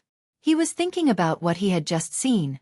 As he passed through the reception hall, he saw Fan Xija impatiently listening to Lady Lu's lecture. Lady Lu only stopped when she saw him. Fan Xian had shamelessly brought Fan Xija to him. Fan Ruoruo sighed. There's nothing I can do about it. She suddenly remembered the case that had caused such a ruckus in the capital that day. She asked curiously, "Brother, you once said that if you do something you don't want to do, you must have a very clear and strong reason behind it. Today you went to court in the capital. There must be a reason." Fan Xian nodded. Fan Ruoruo didn't ask what the reason was. She only asked, "Did you get the result you wanted?" Fan Xian smiled. "I'm satisfied. At least I know where father stands in the court. I know that the Fan family's influence in the court is much greater than I thought. As for the reason you can guess, I don't know. After all, I can't become a mosquito and eavesdrop on the conversations of the important people in the palace." Fan Ruoruo rebuked him. "If it's for something like that, there's no need to take such a risk." Fan Xian smiled and explained, "In any case, I've made up my mind to beat up that Guabrat. It's good to see how deep the water in the capital is." "Hey, I don't understand." Fan Xija, who had been listening for a long time, finally couldn't help but shout. Fan Ruoruo smiled and took out a ruler. Fan Xija shouted, "You don't understand and you still want to beat me?" Fan Ruoruo's smile was oppressive. "How many times have I told you to call me brother?" "I know I'm wrong, brother." Fan Xija was young, but his unscrupulous business mindset made it impossible for him to take a loss. Fan Xian looked at him, amused. "I saw your revised plan today, and I think you have some talent. How can you not understand what your sister and I are talking about?" Fan Xija shouted angrily. "What shroud? Educational session? Who knew you had so many weird words? But I understand that last sentence." He said angrily, "Hey, you're wrong, brother. That bastard Gua bullied me in the restaurant last time. You should have beaten him up. Why did you wait until last night to beat him up? I don't care. Next time there's something fun and exciting like this, you have to take me with you." Fan Xian looked at him with a wry smile. He thought to himself, don't always try to act like a street bully. When the brother and sister spoke, they didn't avoid Fan Xija's eyes. This was Fan Xian's decision. On one hand, it was to let Lady Lu know exactly what he was thinking, so that in the future, they wouldn't get into a fight because of the poor flow of information. It was like the military exchanges between China and the United States in his previous life. Which side would send an observer? Naturally, Fan Xija was the observer. On the other hand, he wanted his naughty brother to gradually adapt to the atmosphere of the Fan family's three treasures. Fan Xian believed that it would subtly influence them to develop certain habits, which would make some people think more positively before making certain decisions. After Fan Xija went to bed, Fan Xian turned his head and asked his sister, "Have you made the appointment?" Fan Ruoruo nodded and smiled sweetly. "What if someone recognizes us? If the people in the capital knew that you were in such a hurry to see your new wife, I'm afraid they'd all die of laughter. And it might make a lot of people unhappy." "Whatever." Fan Xian waved his hand, a little annoyed. "I have to confirm this first." Early in the morning, the carriage of the Yi family of the capital's garrison stopped in front of Count Sinan's manor. Yi Ling'er was waiting anxiously in the carriage.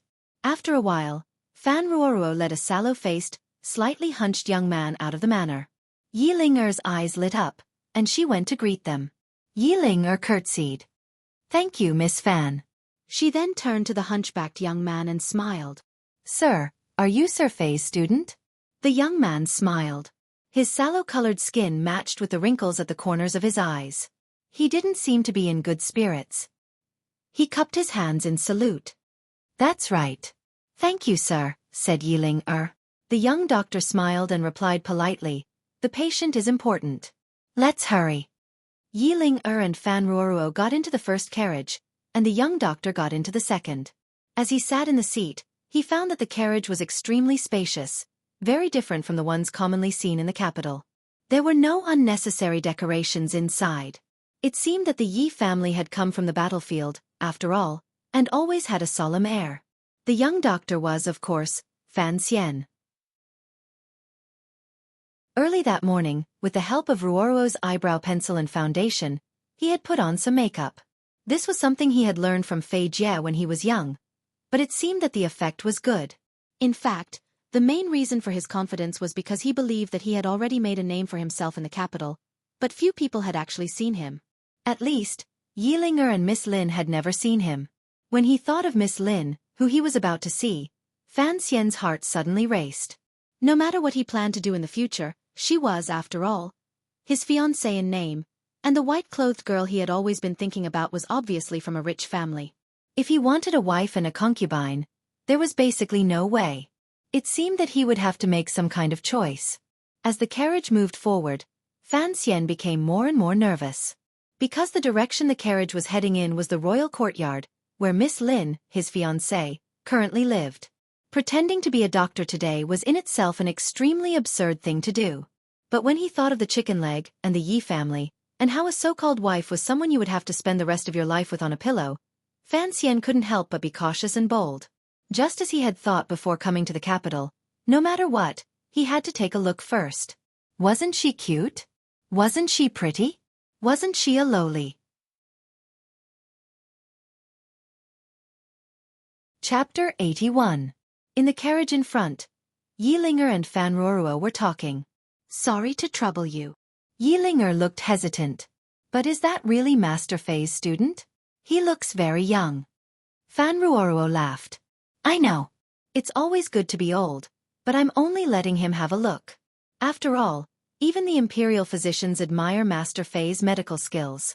My family has some connections with Master Fei, so there's no harm in letting him have a look. Yilinger thought about it and agreed. No doctor had ever been able to find a cure for Sister Lin's tuberculosis. The palace had sent for Fei Jie, but he had gone on patrol and wouldn't be back for a while. To be able to find Fei Jie's student today was good luck. She thought about it and finally couldn't help but ask, Ruoruo, I heard that your brother was sued yesterday? Fan Ruoruo wondered why she was asking about this now. She laughed and replied, Did you add another crime to my brother's list? Yilinger snorted coldly. I owe you a favor this time, but I don't have a good opinion of your brother. He's a real man, but he's like a doe. Whatever other people tell him to do, he doesn't know how to have his own opinion. Fan Ruoruo was delighted. She thought that if her brother really had his own opinion, this marriage would naturally not go through. At that time, who knew who would be unhappy? But she wouldn't say anything. She smiled and replied, People of our status should know long ago that many things are beyond our control. But isn't your brother too reckless? He's clearly going to marry Sister Lin, and yet he still goes and sleeps with prostitutes. How can Sister Lin put her face like that? Yilinger thought about the recent rumors, and her heart filled with anger. Not only that, she said hatefully, but he hits people in the street. Don't be angry, Ruoruo. Tell me, would you be willing to marry someone like that? Fan Ruoruo sighed. What was there to be unwilling about? She changed the subject. Rumors stop at the mouth of the wise, she said. Why do you care about what outsiders say? My elder brother is not an unreasonable and dissolute person. Yilinger laughed coldly. Isn't that the case? Do you know how the people in the capital have been calling your brother since yesterday? How should I address you? Fan Ruoruo opened her eyes wide and asked curiously. She really did want to know what the people of the capital thought of her different brother. They say he's the underground fighter from Fan Manor. Yilinger said angrily. Look at what people think of your brother. Fan Ruoruo covered her mouth and laughed. Do you know that my brother has another nickname? What? The Empress Dowager once said, the 10,000-ly sorrowful autumn is always a guest, is hitting people again? Fan Ruoruo suppressed a smile. 10,000-ly sorrowful autumn is always a guest? Isn't this nickname a bit too long? Yilinger knew that he was trying to tell her that Fan Xian was not only an underground fighter, but also a good poet. She snorted. It was impossible for her to refute the Empress Dowager's opinion. It was clear that the Empress Dowager admired Fan Xian's poem. The two carriages drove into a quiet courtyard not far from the imperial palace. Outside the courtyard, one could clearly see many palace guards. At their waists were simple but easy-to-draw short knives. After getting off the carriage, Yilinger was about to walk in, but she was stopped by a guard at the gate. "What is it?" Yilinger asked curiously. "Miss Yi," the guard said awkwardly, "it's fine for you to go in." Yilinger was so angry that she laughed. She took Fan Ruoro's hand. "This is the daughter of Count Sinan, a famous and talented woman in the capital." She glared at Fan Ruoro. 10,000 Li Sorrowful Autumn is always a guest? Can't I go in? Whose 10,000 Li Sorrowful Autumn is always a guest? The guard, who could read as many characters as a bowl, was dumbfounded. The 10,000 Li Sorrowful Autumn is always a guest was hiding behind Yilinger, smiling bitterly. Yilinger giggled. She felt much better. "I invited a doctor to take a look at my sister today. Are you going to stop me?" The guard turned his head and saw the doctor, who had an unsightly expression on his face and a stooped body. He thought to himself, "My goodness, I'm in such a bad shape, and you still dare to treat the princess?" But he couldn't say it out loud. After all, he had to give Miss Yi face. How many guards in the palace did not have some sort of relationship with the Yi family? He smiled bitterly and said, "Miss Yi, if you had told the officials earlier, I definitely wouldn't have dared to stop you, nor would I have stopped this doctor. But I really can't today. You see, the doctor you invited isn't registered in the palace. If you go and treat him now, what if something bad happens?" Fan Xian lowered his head, feeling a little anxious. He had worked so hard to come here, and in the end, he wouldn't even be able to see Miss Lin's face. Would he have to withdraw? He didn't know that this was the fruit of his own sowing, the cause of today's events. The last time he had muddle-headedly barged into the temple of Qing and exchanged blows with Gong Dian, all the guards in the palace had been scolded by Eunuch Hong and the commander. That was why they were so strict. "What nonsense are you talking about? This gentleman is a student of Xueqi of the Overwatch Council." Yilinger glared at the guard.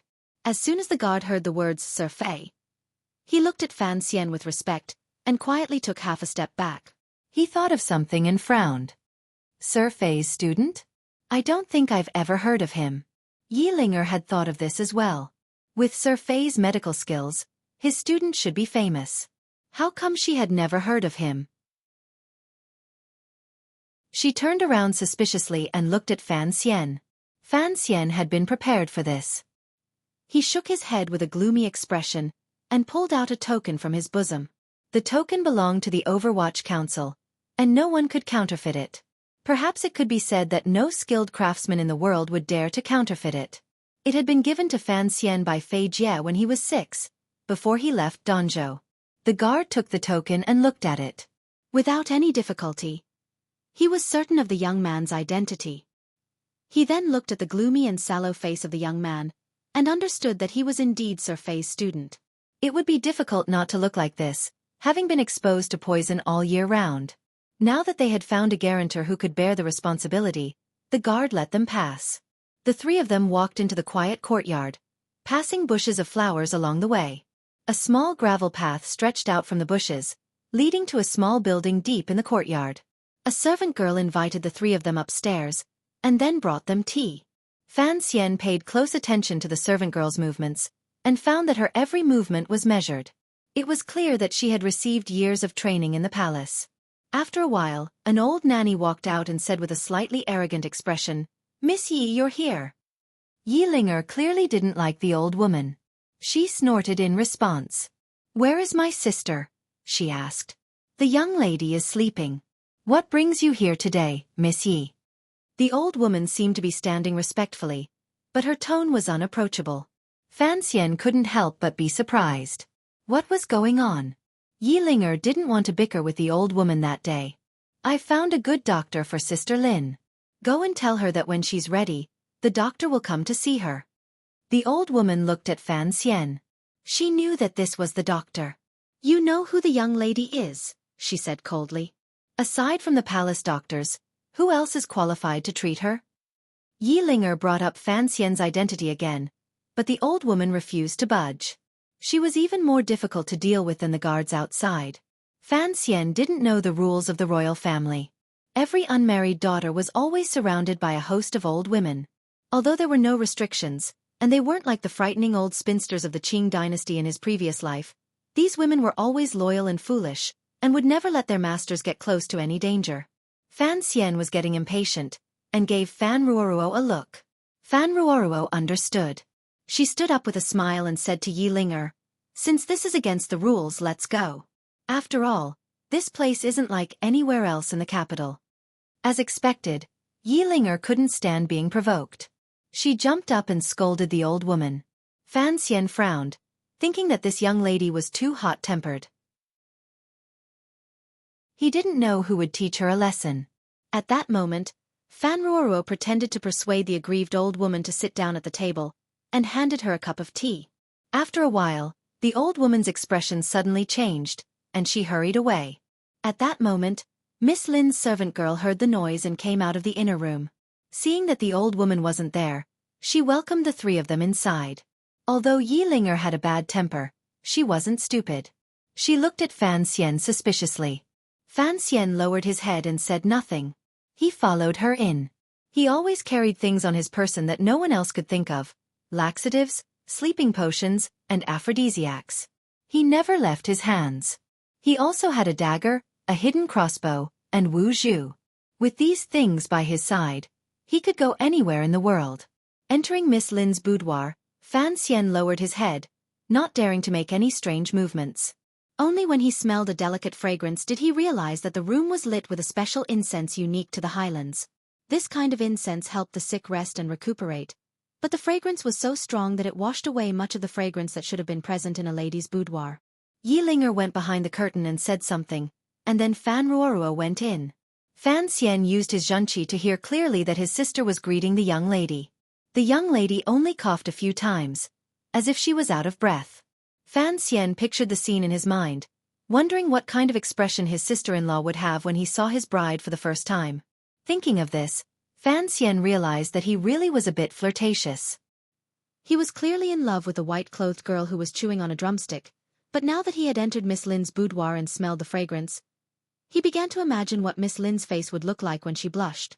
"Sir, please come in." Yi Linger invited him on behalf of her master. Fan Xian straightened his body, lifted the curtain, and entered. Chapter 82. This was the first time Fan Xian had stepped into his fiancée's boudoir, but as a doctor. The first thing he saw was the bed decorated with green conch shells and hooked with purple glass. Then there were the three girls, Yi Linger, his sister, and the last girl, who had her head down, busily pulling up the cloth on the bed. It was the servant girl. Fan Xian coughed twice and walked forward. He sat down on the round stool the servant girl had brought over, and stroked his beard like a real doctor. But the newly glued beard was a bit shaky, and it almost fell off. He quickly removed his pose and asked, "Miss, please stretch out your hand." Miss Lin was lying on the bed, and her curly figure could be vaguely seen through the curtains. She listened to the doctor and slowly stretched out her left hand, resting it on a soft wrist pillow. This wrist pillow seemed to be a regular item, and was placed to one side. It seemed that the palace physicians often came to see her. Fan Xian looked at the wrist, which was as white as jade, and his heart skipped a beat. He didn't know why, but he suddenly thought that if he could marry the owner of this wrist, he could touch it again and again in the future. It would be a pleasure. He quickly gathered his thoughts and stretched out a finger, placing it on the wrist.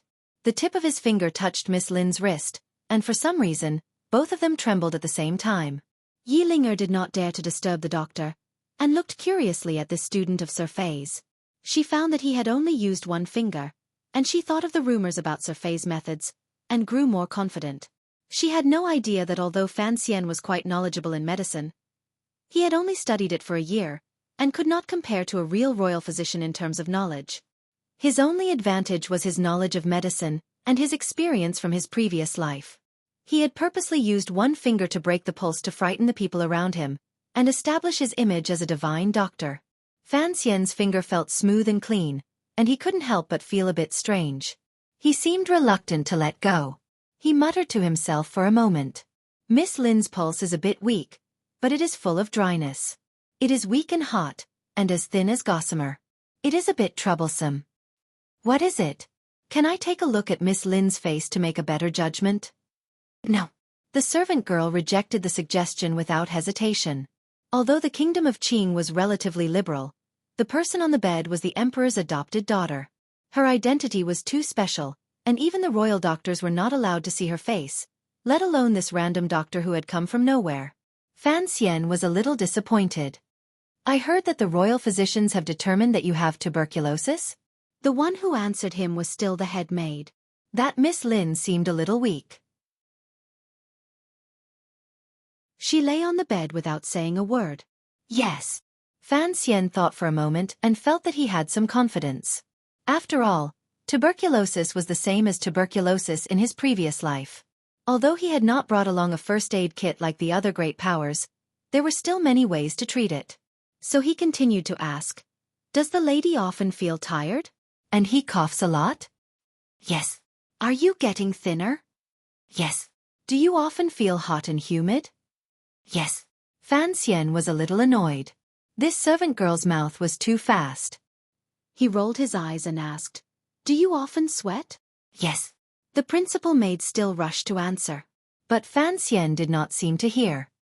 He touched the soft palm of the hand that had stretched out from the bed curtain, and found that it was indeed slightly moist.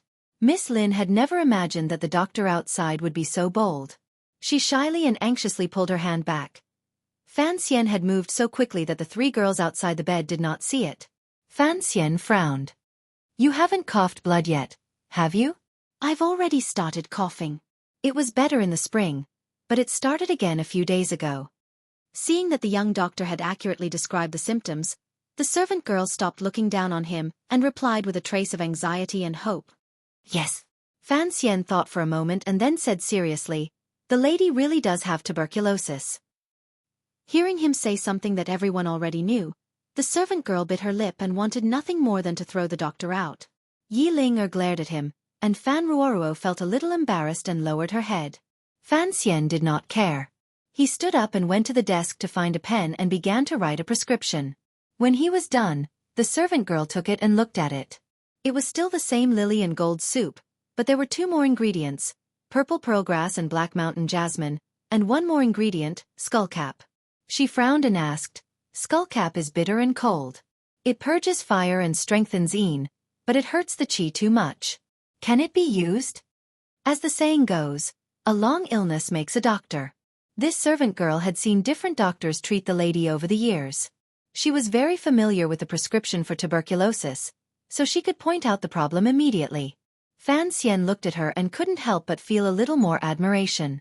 He explained, "As long as the patient is healthy, there should be no problem. First, use a strong medicine, and then take it slowly." The servant girl looked at him and said somewhat angrily, "The lady has tuberculosis, and her body is very weak. How can she stand it?" Fan Xian smiled and was not angry. Since the lady has already coughed up blood, then the disease is a little serious. She needs to recover first, and then use medicine. Should we use a strong medicine first, or should we recover first? Yi Ling was a little confused. Fan Xian coughed twice.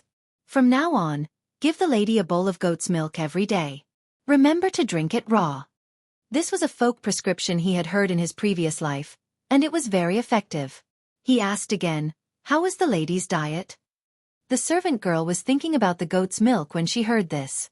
She proudly replied, "Every day, she has plain porridge and side dishes. She has never had to endure any meat." Fan Xian was furious. She was already so sick, and yet they were still like this? She was a weak little girl, and yet they didn't let her eat well. That was too much. Seeing the strange looks in his sister and Yi Ling's eyes, he realized that his anger was unreasonable. Given Miss Lin's status, it was impossible for anyone to skimp on her food. There must be some other reason. He laughed self-mockingly and asked, "Why do you eat like this?" The three girls looked at him as if they were looking at an idiot. Everyone in the world knew that tuberculosis patients avoided meat. Fan Xian was not educated to know this, so he stubbornly said, "We must let the lady eat something good. She must no longer avoid greasy meat. She must drink goat's milk, and her daily diet must be more varied. If she can't get used to it for a while, mash a tael of raw yam and coarse barley rice. Cook it until it's cooked. Then crush half a tael of persimmon biscuit, mix it well, and drink it. After half a month, use the prescription I gave you earlier. As he spoke, the others frowned. No one dared to listen to him. At this moment, the old nanny who had stopped the three of them earlier walked in with her hands on her waist. She didn't know what she had just done for her to be so exhausted. Her voice was a little weak as she said, "Why did you come in?" The servant girl greeted them with a smile and explained, "This is the doctor Miss Yi invited." The lady agreed to let them take a look. The old nanny was a bit unhappy and said, "The imperial physicians in the palace also come once every 2 days to give a diagnosis. What's so special about this doctor?" The servant girl laughed. "It is indeed a little strange. They have already determined that the lady has this illness, and they want us to prepare delicacies for the lady every day." When the old servant girl heard this, she shook her head furiously. She said that this could not be done. If the lady's illness was delayed, what could they do? After 2 or 3 sentences, her expression changed, and she hurriedly excused herself. A smile flashed in Fan Xian's eyes. He said to the servant girl, "This medicine must be used in conjunction with what I said before, otherwise it will have no effect." The servant girl still refused to listen to him, which made Fan Xian very angry. He thought that if he could one day be with the lady, he would make the bed for her. He said helplessly, "I have some ready-made pills here. Take a few first. If the effects are good, you should believe me." The pills may be good, but the meat must not be eaten. The servant girl was really stubborn. Fan Xian gritted his teeth in anger, but he didn't know what to do. When he coughed up blood, she coughed up blood. When he clenched his teeth, she clenched her teeth. Behind the gauze curtain, the beautiful girl lying weakly on the sickbed heard the doctor's voice outside. She was so anxious that she didn't know what to do. That voice was so familiar. It was clearly the young man she had met in the side hall of the Temple of Qing. She didn't know why he had come to her home, nor did she know how he had become Sir Fei's student, but... Miss Lin's hands tightly gripped the corner of the silk quilt. Her cute white teeth bit her lower lip. She was very excited, and an unhealthy but exceptionally beautiful red stained her cheeks. What should she do? She knew that the person was outside the curtain, but she didn't know how to meet him. She was so worried that her sister loved him to death. Hearing that the conversation outside was coming to an end, and that the owner of the voice was about to leave, the girl finally couldn't take it anymore. She sat up and leaned against the headboard of the bed. Using all her strength, she shouted in a voice as small as a mosquito, "Wait!" Hearing the voice behind the gauze curtain, the 4 people outside had completely different reactions. The servant girl walked over first and asked in a low voice what was the matter. Yilinger looked concerned. Ruoruo thought about how her brother had risked his life to come here today in disguise, but had no way of seeing Miss Lin. She unconsciously looked at her brother's expression, and unexpectedly, she saw a dumb goose. When Fan Xian heard the words, "Wait," he was dumbfounded. He turned into a dumb goose, staring stupidly at the bed. It was as if he wanted to see the woman's face through the gauze curtain to confirm the voice he had just heard. In the Temple of Qing, he had heard the white-clothed girl speak, especially that one sentence. Actually, it was just that one sentence. "Who are you?" Those 3 soft words in the Temple of Qing left a deep impression on him, and he had never forgotten them. Fan Xian immediately knew who the person behind the veil was. A wave of ecstasy rushed into his brain, numbing him for a short time. He didn't know what to do. After the shock, he immediately thought of Huang Lixing's song, "The sound waves are too strong. If I don't sway, I'll be knocked to the ground." So he swayed a little, but immediately sobered up, and forcibly suppressed the urge to lift the veil in front of the bed. "Miss, what is it?" the servant girl asked in a low voice beside the bed. Yilinger also walked over, frowning. Chen, lie down first. Why sit up?" This doctor, what you said earlier seemed to be very reasonable." The girl behind the gauze seemed to be anxious about how to phrase her words. "To see in person, perhaps. The doctor will be more confident." The servant girl heard her mistress say this, but she remembered the rules. She could only look at Yilinger for help. Yilinger had already begun to doubt Fan Xian's medical skills, so she said a few unnecessary words of advice. But she could not resist Miss Lin's insistence, and her heart ached. She knew that she and her sister did not have much time left, so she did not want to let go of any hope. She sighed and reached out to pull the gauze curtain. At that moment, the hateful old nanny came upstairs for the third time.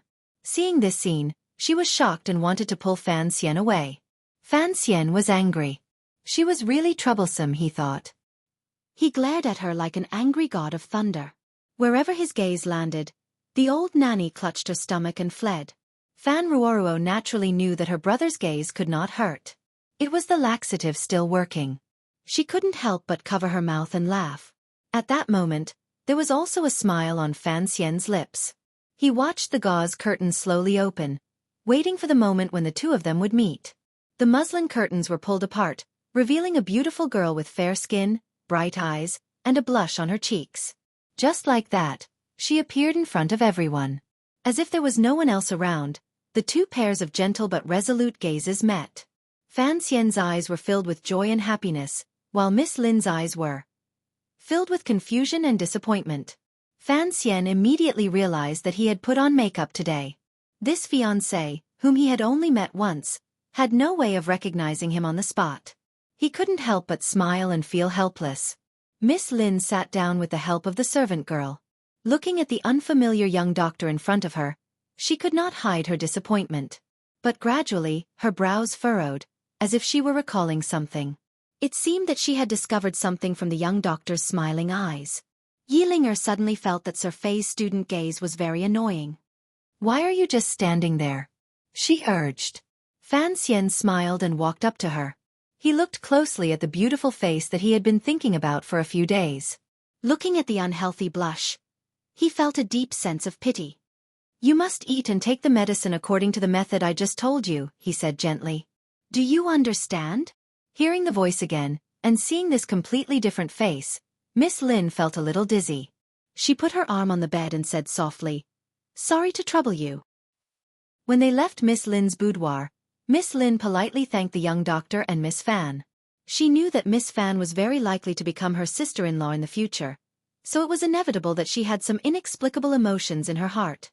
When she looked at the young doctor again, her heart was even more agitated.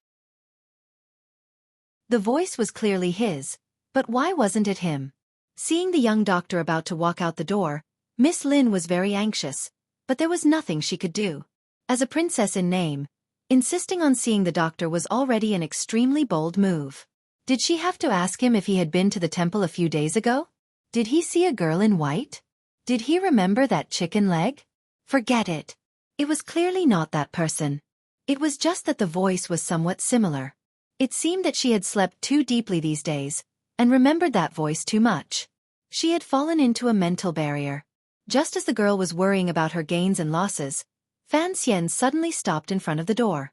He turned around with a strange smile and said, "You have to drink goat's milk, and you have to eat some meat. If you're hungry, prepare a few more chicken legs to eat." Miss Lin's eyes brightened. "But I haven't had a good appetite these days. I often feel nauseous." "Don't worry. Vomiting will become a habit." Fan Xian found that his future wife was a clever person, and was delighted. "You can ventilate the room during the day, but remember to close the windows at night." Yilinger and the servant girl wondered if there was something wrong with the doctor's brain to say something like that. On the carriage back to Fan Manor, there were no outsiders, only Fan Xian and Fan Ruoruo, who was secretly laughing next to him.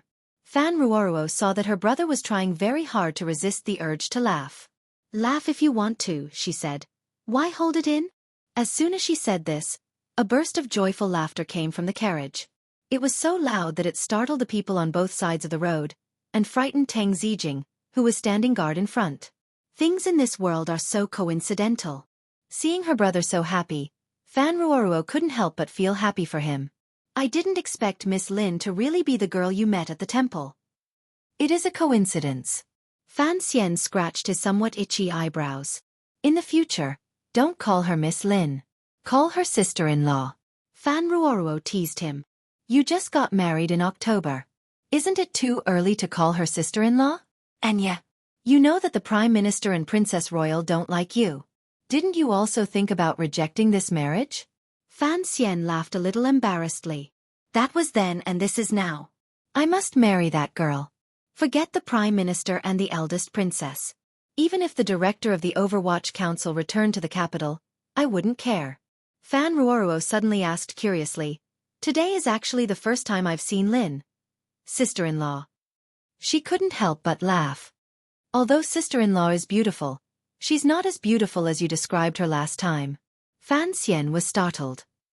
Isn't that beautiful? He asked solemnly. No, Fan Ruoruo said objectively. Fan Xian thought about it and felt a little lost. After a long time he said, Is this what they call beauty is in the eye of the beholder?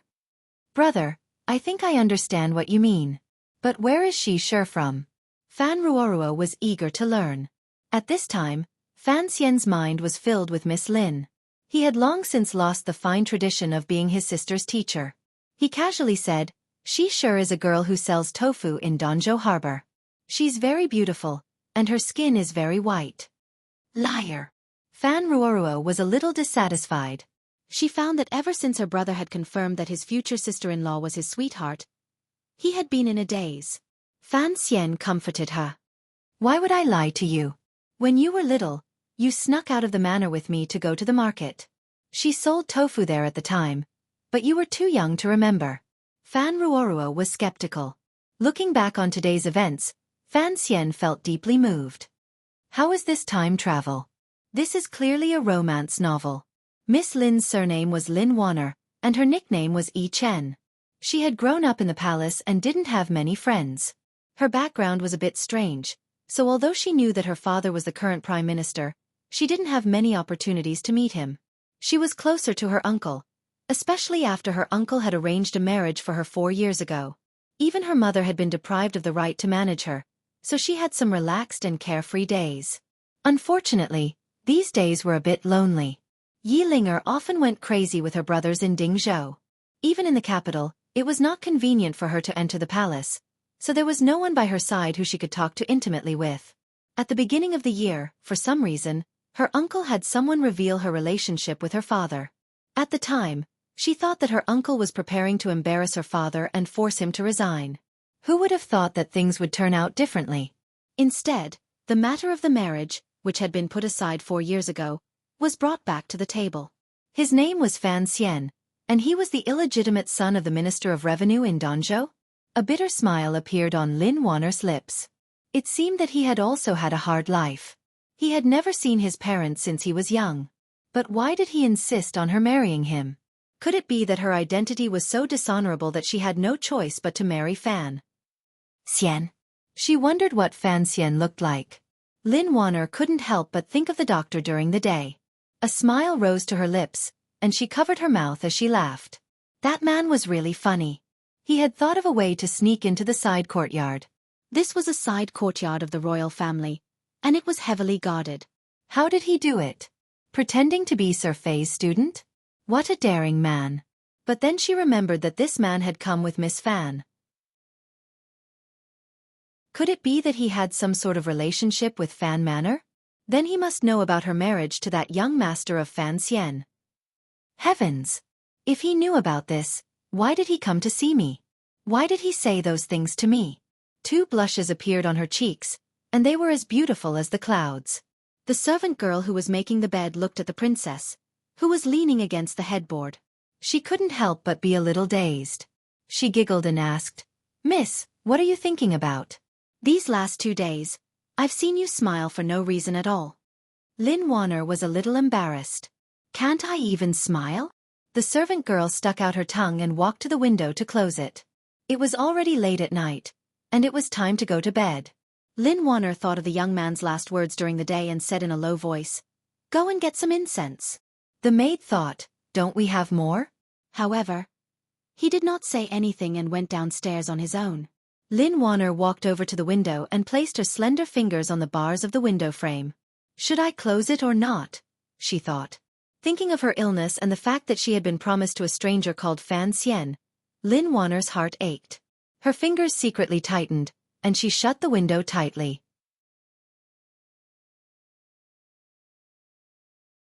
Chapter 83. It was a spring night, the perfect time for roosters to crow and dogs to steal. A black shadow floated down from the back wall of Fan Manor like a leaf. It landed without a sound, brushed off the dust on its body, and disappeared into the night. This person was, of course, Fan Xian. As he walked through the night, he wondered why there was no such thing as a true qinggong that could cover a distance of 30 feet. Every time he climbed up the wall, he would get covered in dust.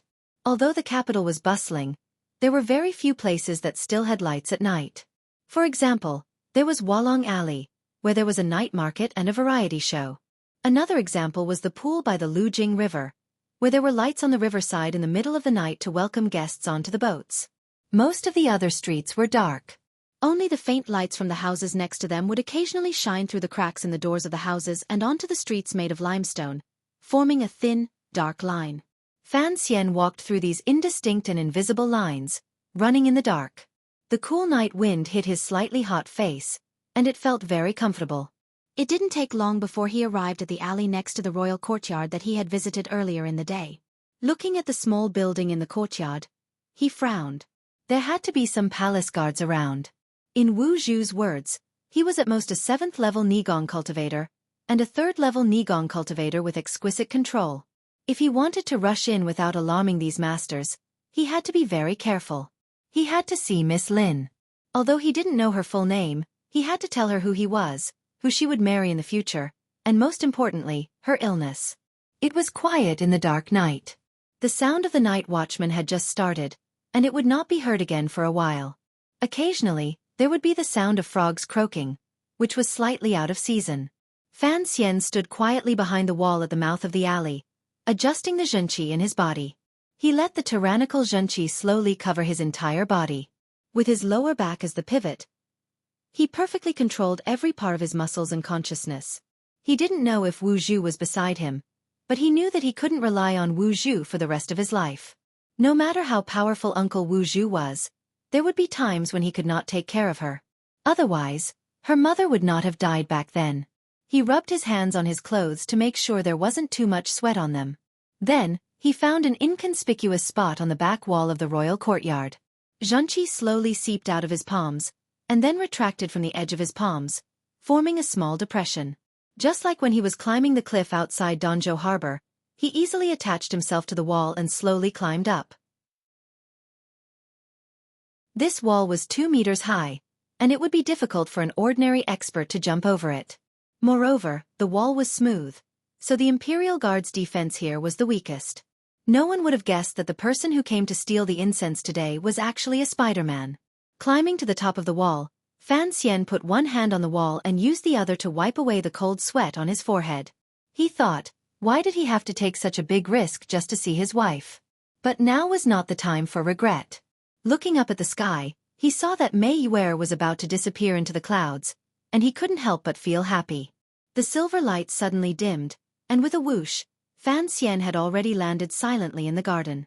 Like a leopard cat, he burrowed into the dense thicket, using the trees to hide his tracks. This entire series of movements changed from a straight fall to a rush forward. Surprisingly, it didn't make too much noise. It was all thanks to the strict training Wu Zhu had given him in Danzhou. In reality, there weren't many guards in the courtyard, and it was almost midnight, so they were even more lax. He could hear that there seemed to be someone still awake at the front door, but there was no one patrolling the garden. Fan Xian let out a sigh of relief, and carefully walked to the bottom of the small building. Raising his head, he found that the lights in the building had long been extinguished, and it was completely dark. He wondered if she had fallen asleep. The door downstairs was closed, and he didn't know if the old nanny would still be poisoned and wake up in the middle of the night to pay her respects. So Fan Xian forced a smile and gave up on this path. Turning outside the building, he slowly used the Xueqi in his hands to grip onto the wooden pillar and climbed up. When he reached the top, the second floor of the wooden pavilion protruded out. It was about 2 feet long. Fan Xian let out a light breath and stretched out his hand to feel around. He felt a small crack, and using his index and middle fingers, he swung his body and was suspended in the air.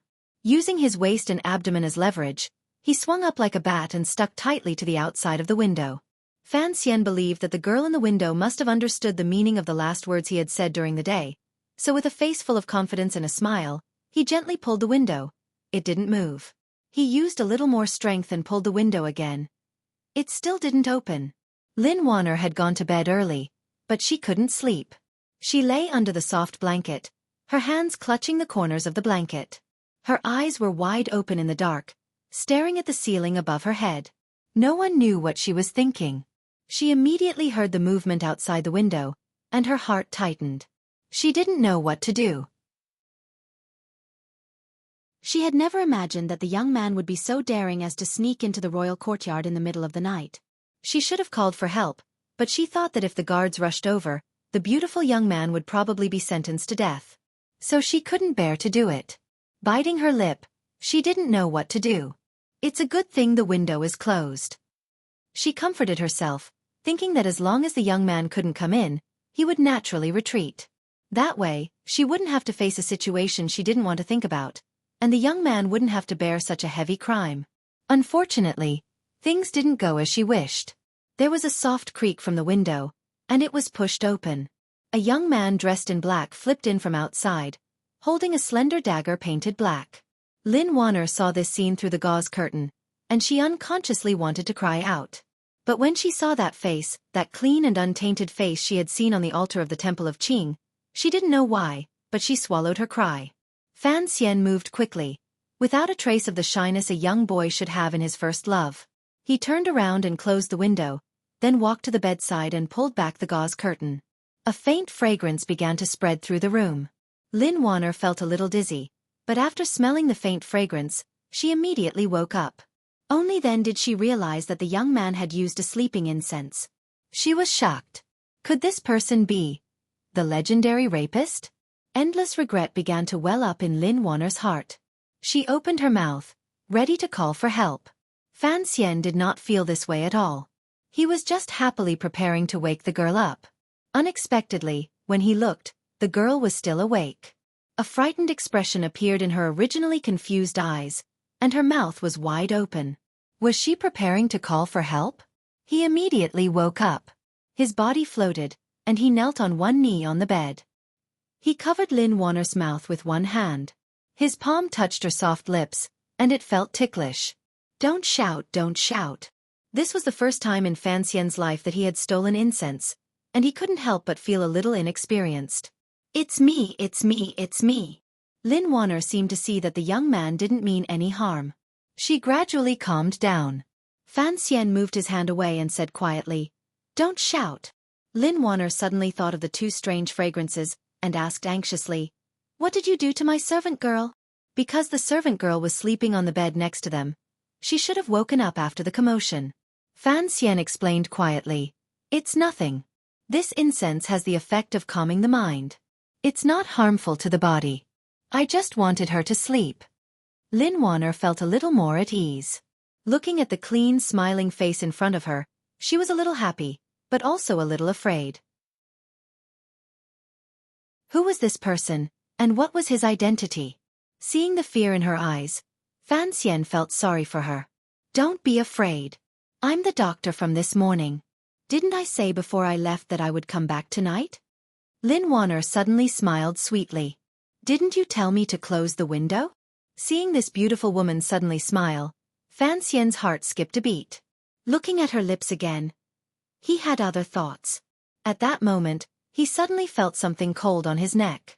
A dagger, gleaming with cold light. The hilt was in Lin Warner's hand, and the blade rested on Fan Xian's neck. Lin Warner looked at him, and suddenly her heart softened. "I don't care who you are. If you leave now, I promise I won't pursue this matter." With the cold dagger on his neck, Fan Xian's face was still smiling. He looked at her and said softly, "I'll leave in a moment. I just came to see you today."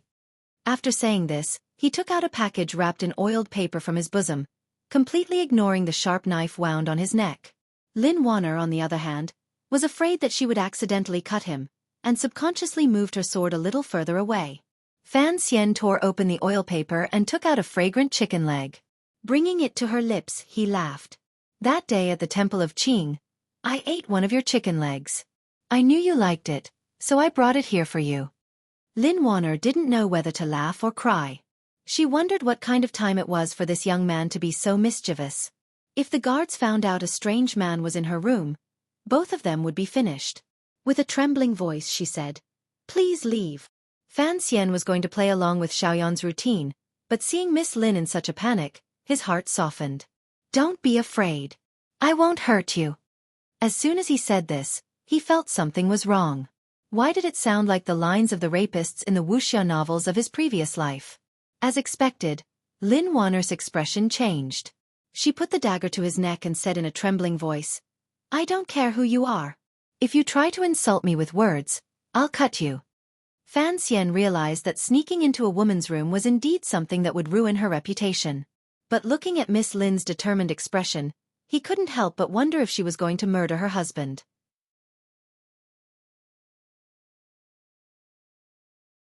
Chapter 84. I've been thinking about you a lot these days. Fan Xian ignored her and continued, "Ever since I saw you at the Temple of Qing, I've been wanting to see you." Lin Wanner was embarrassed. "What nonsense are you talking about?" She gritted her teeth. "I'm already engaged.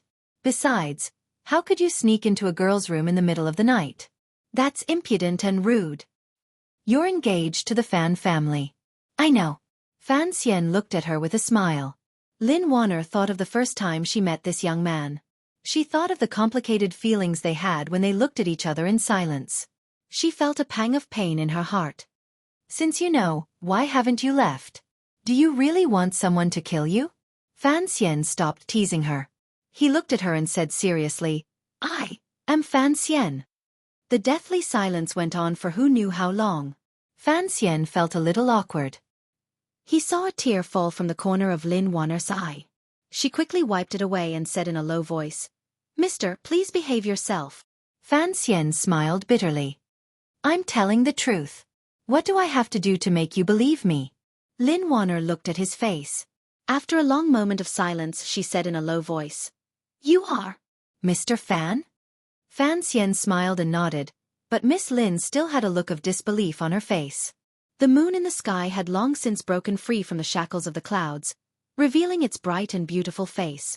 Its faint light shone on the earth, and some light shone through the window, illuminating the man and woman on and under the bed. "It really is me," Fan Xian said softly. One Air couldn't believe what she was hearing. Her emotions were in turmoil, and she couldn't help but start coughing. She didn't even know where the sword in her hand had gone. As she coughed, she asked, "You're the Fan family's underground fighter?" Fan Xian couldn't help but laugh.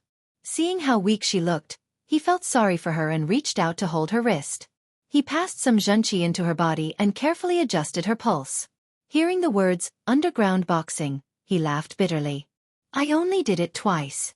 Lin Wanner gradually began to believe him. Happiness appeared on her face. She asked again, "You are the 10,000 sorrowful autumn guest?" Fan Xian continued to smile bitterly. "I wrote it in a hurry. It doesn't count, it doesn't count." Wan Air's eyes gradually brightened. You. It's really you?" Fan Xian wanted to go crazy. He wanted to cry but had no tears. "Today, I came with my sister. If I wasn't Fan Xian, how could my sister help a strange man visit her future sister-in-law?" Lin Wanner thought he was right. She covered her mouth and laughed, but then she thought of another problem. "So you went to the temple last time to see me?" she asked angrily. When she thought about how this young man had kept everything in the dark, Lin Wanner was incomparably angry. It was this hateful fellow who had caused her to worry about her gains and losses these past few days. She had even thought about all those impolite things. She wanted nothing more than to beat this young man up. Fan Xian looked at her expression and knew what she was thinking. He quickly explained, "I swear to God, when I first met you in the Temple of Qing, it was a coincidence. I didn't know who you were until I saw you this morning." He looked at Lin Wanner's beautiful face with a smile and said softly, "This is all fate." Lin Wanner shyly lowered her head and pulled her wrist from Fan Xian's grasp. "Then why did you come with Sister Fan to see me today?" she asked in a low voice. Fan Xian was startled. Was he supposed to tell her that after he cured Miss Lin, he was going to elegantly run away from the marriage? He wouldn't dare say that even if he was beaten to death. He could only softly reply, I heard that Miss Lin's health wasn't good, and I couldn't see her, so I came to see her in secret. How could I have known that it was the chicken leg girl I met in the Temple of Qing? Lin Wanner lightly spat. Why did he have to call her by her name so badly? Fan Xian smiled and pointed at the chicken leg next to him. Do you want to eat it now? He asked. Lin Wanner couldn't help but cover her mouth and laugh. Go ahead. I'm not that greedy. Fan Xian's ears suddenly twitched. He heard someone get up from downstairs. It seemed they were about to come upstairs. He frowned. Someone's coming. Lin Wanner panicked. Even if he was her future husband, if someone saw him, how could she face others? She pushed him. Then get out of here. Fan Xian had worked hard for half the night. How could he just leave like that? With a smirk on his face, he flipped over and crawled under the covers. The bed was huge, and the covers were huge. The room was dark, so if someone were to look from outside, they wouldn't be able to see anything out of the ordinary. Realizing that Fan Xian had crawled under the covers, Lin Wanner turned pale with fright. But before she could do anything, she heard someone coming up. It was the old nanny who had had diarrhea during the day. Lin Wanner was embarrassed and anxious. She slid under the covers and turned her body to the outside, pretending to be asleep. The old nanny looked around and didn't see anything out of the ordinary. She mumbled a few words and felt a little dizzy. It seemed she was sleepy again, so she turned around and went downstairs. Lin Wanner elbowed behind her. She lowered her voice and said shyly, "She's gone. Hurry up and get out." It wasn't easy to get a kiss. Fan Xian, who was thanking the old nanny for the first time, had no reason to leave right away. He said, "I'm sleepy. Lie down a little longer." Lin Wanner now knew that her future husband was a scoundrel. She said angrily, "How? How can I do that?" Fan Xian laughed and moved closer to her body. His nose took in the faint scent of her body. He felt relaxed and happy. Why not? This. If word gets out, how can I face others? Lin Wanner shyly buried her head in the covers. Feeling the heat behind her, she moved forward a little. Fan Xian sighed. He was afraid that the girl would be so scared that she would move out of the bed.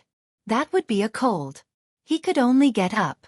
Full of desire, he sat down on the edge of the bed and held the girl's slightly cold hand. Lin Wanner struggled, but couldn't break free. She let him be, thinking that as long as he wasn't lying on the bed, it was already a great blessing. Fan Xian looked at her slightly closed eyes and said quietly, "I've realized that my luck in this life has been too good." "HM?" Lin Wanner opened her eyes curiously and looked at him with her clear and bright eyes. "I fell in love with a girl. But before I fell in love with her, she was already my fiancée. For something like this to happen, doesn't that mean I'm very lucky?" Fan Xian explained with a smile. His elegant face was full of joy. Lin Wanner asked curiously, If what? Forget it. It's nothing."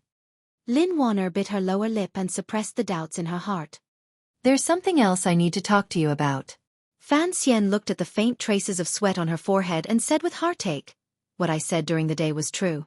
Right now you have to take good care of your body. Clear porridge and small dishes are good for your stomach, but for tuberculosis, they are of no help."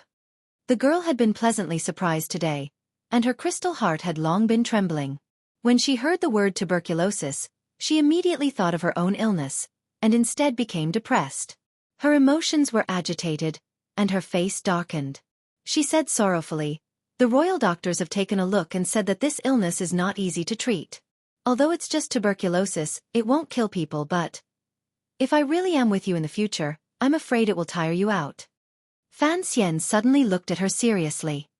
"Sheep's milk, chicken drumsticks, the medicine I prescribed, and the pills I left for you in a bit. Take them slowly according to the method I told you, and your body will definitely recover." Lin Wanner sighed. The royal doctors can't cure it. They can only drag it out year by year. Fan Xian smiled. "Of course my medical skills are not as good as the royal doctors. Even if my teacher were in the capital, I'm afraid he would only use some unorthodox methods. Your status is noble, and I'm afraid the nobles in the palace wouldn't dare use them. But the diet I mentioned is something the royal doctors can't think of. Plus, as long as you recover, when my teacher returns to the capital, He will certainly be able to get his hands on a lot of precious herbs. When that time comes, there will be hope for your illness. Diagnosis and treatment are one part of it, and medicine is another. Don't be fooled by the countless rare herbs in the palace, but the truly good ones are probably not as good as my teacher's collection. Hearing his earnest words, Lin Wanner was moved. Thank you for your trouble, Master Fan, she said quietly. Fan Xian was surprised. Why did she have to be so formal? After all, he didn't understand a woman's mind. Once she confirmed that the man in front of her was her future husband, Lin Wanner's words naturally became more reserved. This was a woman's characteristic.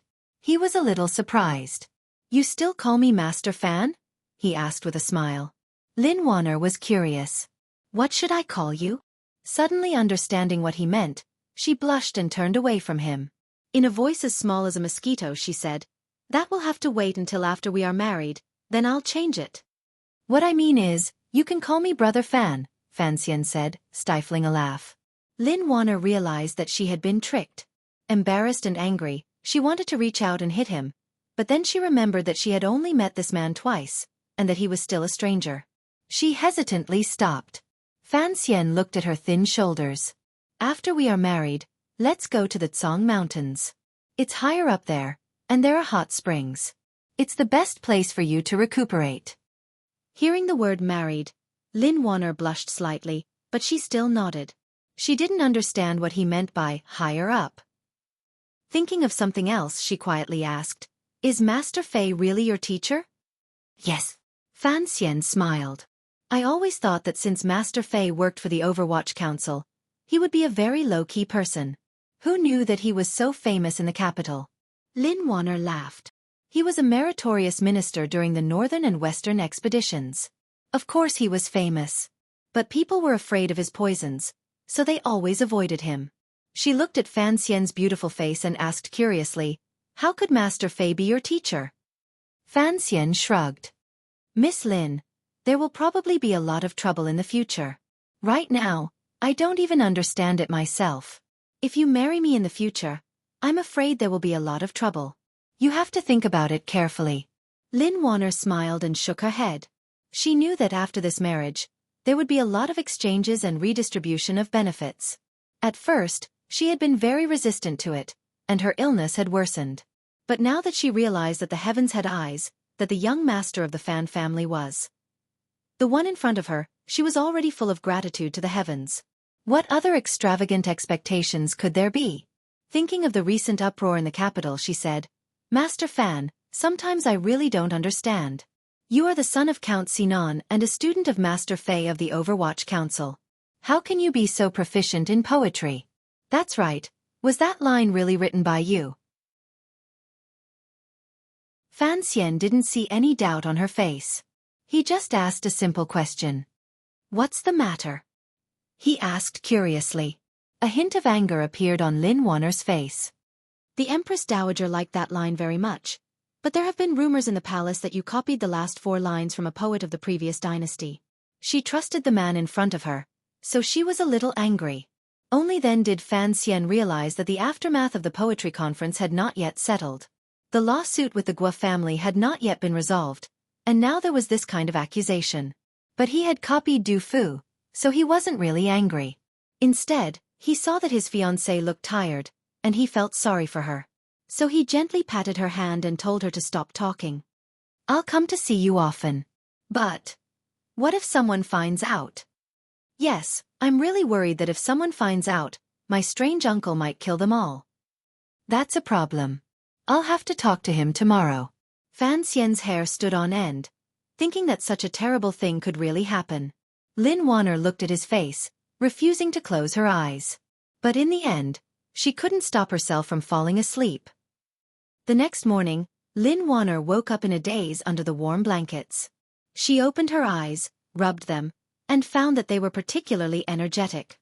The maid smiled sweetly and bowed, then prepared to help her up to wash up and dress. Lin Wanner suddenly remembered what had happened last night, and cried out in surprise. Ah, where is he? The maid asked curiously. Who? Lin Wanner said anxiously. Did you hear anything last night? No, miss, the maid replied seriously. Lin Wanner walked to the window. Her long black hair hung straight down to her hips, and she was dressed in white. She looked very beautiful. She looked out the window, but there was no trace of that person. She couldn't help but wonder if she had just had a dream last night, a dream that she really wanted to make real. As her imagination ran wild, the maid walked up to her with a half-torn package of oiled paper. She laughed and said, "Miss, you're eating again. Be careful that the nanny sees it and reports it to His Majesty. Hurry up and close the window. Don't let the wind blow." Lin Wanner took the package and found that there were a few pills in her belt. Her heart warmed. She looked out the window and saw that the garden had grown greener. Even after the window was closed, it seemed to be unable to hide the boundless spring that was prying open the window and escaping.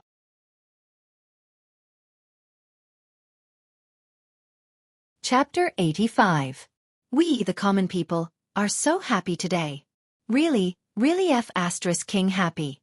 Fan Xian was drinking soy milk and chewing on fried dough sticks in the flower hall, feeling very comfortable. He had to admit that he was lucky. He was already dead, but he had come to this world to live again. He was born pitiful, with his mother dead and his father not wanting him. But later he found out that the people who killed his mother had all been killed. As a son, he wanted to take revenge, but there was no way to do so. Although his father had some problems, at least he didn't show an attitude that he couldn't stand. Another thing was that he had planned to copy books, earn some hard-earned money, and live a good life in this world. But he hadn't thought that there would be a pile of shiny things waiting for him to disdain. Most importantly, if he wanted to make this quick money, he would have to go against his will and accept the arrangements of those big shots, marrying a woman he had never met. And in the end, that woman was the one he liked. There were people who were lucky, and there were people who were always lucky. But Fan Xian didn't believe that his luck was as good as his. Seeing that he was in a good mood, Lady Lu didn't react, but Fan Xianjia was interested. After his mother left, he asked in a low voice, "Big brother, why are you so happy?" "I've already found a place for the shop. When are you going to take a look?" "Didn't you invite the shopkeeper?" Fan Xian was in a good mood, and his face beamed with happiness. "I told you to take care of this yourself, and if there's anything wrong, come find me. If you think you're too young and can't handle it, there are so many people in the manor, you can pick any two of them." Fan Xianjia shouted, "You're the boss, the books are yours and you've paid for half of it. You have to take a look." Hearing the words boss, Fan Xian said happily, "Fine, then I'll go in a couple of days. Didn't father beat you a few days ago, and forbade you from missing class? Come pick me up, and I'll take you around the capital. No, I'll offend people if I go out with you. I don't want to go to court every day." Fan Xian finished the soy milk in his bowl in one gulp and smacked his lips full of dregs. He was somewhat dissatisfied. "If this bookstore does well, when you grow up, there will be a lot of business waiting for you to do." Fan Xianjia didn't understand. He scratched his head and left. Fan Ruoruo listened quietly at the side. She smiled and said, "Have you decided to accept this marriage?" "I have no choice but to obey my parents' orders." Fan Xian sighed. In the end, he did not have the talent to be funny. He shook his head and smiled. "I must get married. However, the things that come with marriage are a bit troublesome. I have to offend so many people for no reason, and I might not even be able to truly grasp those things. No matter how I think about it, it doesn't seem worth it." Fan Ruoruo knew that her brother was talking about the royal business, and was worried for him. After all, the eldest princess had been in charge for so many years, and no one knew how much the prime minister and the crown prince had profited from it. If this business was to be handed over to Fan Xian in the future, it was necessary for him to take over and check the accounts. Perhaps from the palace treasury to the royal merchant house, many people would be in trouble. She frowned and said, "What if I don't check the accounts?" "It's fine if you don't want to check the accounts, but you have to seal up all the old accounts. If the dirty water from the past splashes onto us, we're done for. And most importantly, if this source of income is cut off, some people will be very angry. Otherwise, I'll just marry Miss Lin and give up the business. After all, this was the result of my father's discussion with His Majesty. If I ask my father to step back now, His Majesty won't be too angry." Fan Xian shook his head. Thinking of his father's expression that night, he knew that his father had a fanatical obsession with taking back his mother's business. Although he didn't know where this obsession came from, It would be very difficult for his father to give up this opportunity in front of him. And he didn't want to give it up. After all, it was left behind by his mother, that woman. It belonged to him. Why should the royal family benefit from it? According to the palace, after he married Lin Wan, it would take a few years before he could personally take care of it. But being closer to the flesh always made his nose feel better. That was why Fan Xian treated the business of the bookstore as a proper business. On one hand, he was familiar with it, and on the other, he wanted to prove to some people that he had a mind for business. Could it be that someone will use some unusual methods? Fan Ruoruo asked worriedly. Fan Xian thought for a moment and replied, although I've never met the eldest princess, nor have I met any of the important people in the palace, I think that since she was able to manage the palace treasury for 10 years, no matter what her personality is, she must be a smart person. In the current situation, if I were to be killed, regardless of whether she did it or not, many people would be watching her. Perhaps the emperor doesn't care whether I live or die, but he certainly won't tolerate someone secretly breaking his decree. As an emperor, the most important thing is his own dignity. It just so happens that I'm entangled in a lawsuit and can't leave the capital. If someone makes a move against me in the capital. He shook his head. That would be too stupid. Fan Ruoruo looked at him with admiration. Brother's analysis makes sense. Don't look at me like that. Fan Xian looked at her helplessly. You trust me more and more, girl. I'm not an immortal, just an ordinary person. There are bound to be many things that we don't expect. Fan Ruoruo was a little worried when she heard this, but Fan Xian was fine. After all, Uncle Yi Lu Yun was always hidden in the shadows. If someone wanted to touch him, they could only do so if the traveling Yi Lu Yun suddenly returned to the capital. At noon, surrounded by Tang Zijing and a large group of guards, Fan Xian ran to the Fan family's private school to see Fan Xija. It would have been fine if he hadn't seen him, but once he did, he almost fainted from anger. In the classroom, the children of the Fan clan were all laughing and playing, completely disregarding the old master in front of them. A few of the bolder ones even dipped their brushes in ink and splashed them in front of them. Not only did they stain the walls, but even the corners of the old master's clothes were stained. The old master's face was ashen with anger, but he didn't know how to be angry. The families of these naughty children were quite influential. Although their parents often urged them to respect their teachers, once they were in the private school, these youths changed. Some of the more despicable ones, relying on the strength of their servants, not only did they hang around in the private school, but they often committed immoral acts on the streets. Fan Xian poked his head through the door and took a careful look. He saw that Fan Xija was relatively well behaved, sitting at a desk in the corner, writing something. The servant assigned to him by the family was squatting next to him, serving him tea. It seemed that he wasn't paying attention to the teacher, but at least he hadn't done anything out of line. Fan Xian had actually overestimated his younger brother.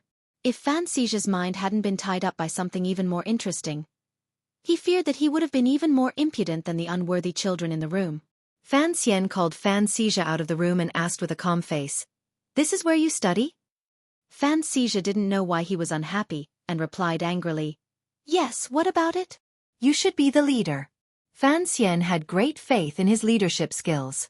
Furthermore, in the entire Fan clan, Count Sinan's family was the most powerful, so Fan Xija should have a special position among the children. Fan Xija scratched his head. "They listen to what I say. That's good." Fan Xian continued, "Go in and teach those rascals a lesson. Make sure they listen to the teacher." Ha! Fan Xija seemed to be in a daze. Don't respect the teachers? Fan Xian's eyebrows furrowed. He thought back to when he was in Danzhou, whether it was the teacher in charge of the school or the teacher Fei Jie, he had always respected them. Hearing the noise in the room getting louder and louder, he shouted angrily, "If you dare be like them, I'll slap you." Fan Xija didn't know why Fan Xian, who had been so gentle lately, would suddenly provoke him. He glared at him and roared, "What right do you have to slap me?" His manservant and a few servants surrounded him. They were already familiar with young Master Fan, but when they heard that he was going to hit their young master, they were eager to protect him. They glared at Fan Xian fiercely, and the manservant took advantage of his familiarity with Fan Xija and began to curse. Fan Xian frowned. Tang Zijing and a few guards walked up and mercilessly beat the servants of the house. The servant boy who had cursed was slapped countless times in the face. The people who followed Fan Xian were the direct subordinates of Count Sinan. They did not care about the servants in the manor, who was several ranks below them. Now that they were with Fan Xian, they were able to beat up the son of the current government minister without incident. They walked the streets with the wind in their eyes, and they did not hesitate to attack. The lesson was over. The servants looked at Fan Xian with faces full of fear and pain, and retreated timidly. The manservant's cheeks were red, and he couldn't stop crying. Fan Xian looked down at Fan Xija's frightened face and said softly, "I didn't say I would slap you. But if you do something wrong, I will slap you. As for why? It's simple. You can't beat me in a fight, and you don't dare complain to your father. If you do something wrong and challenge me, wouldn't that be asking for a slap?"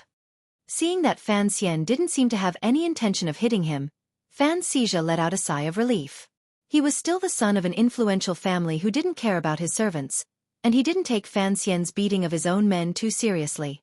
Although he felt that he had lost some face, it seemed that following Fan Xian had its benefits.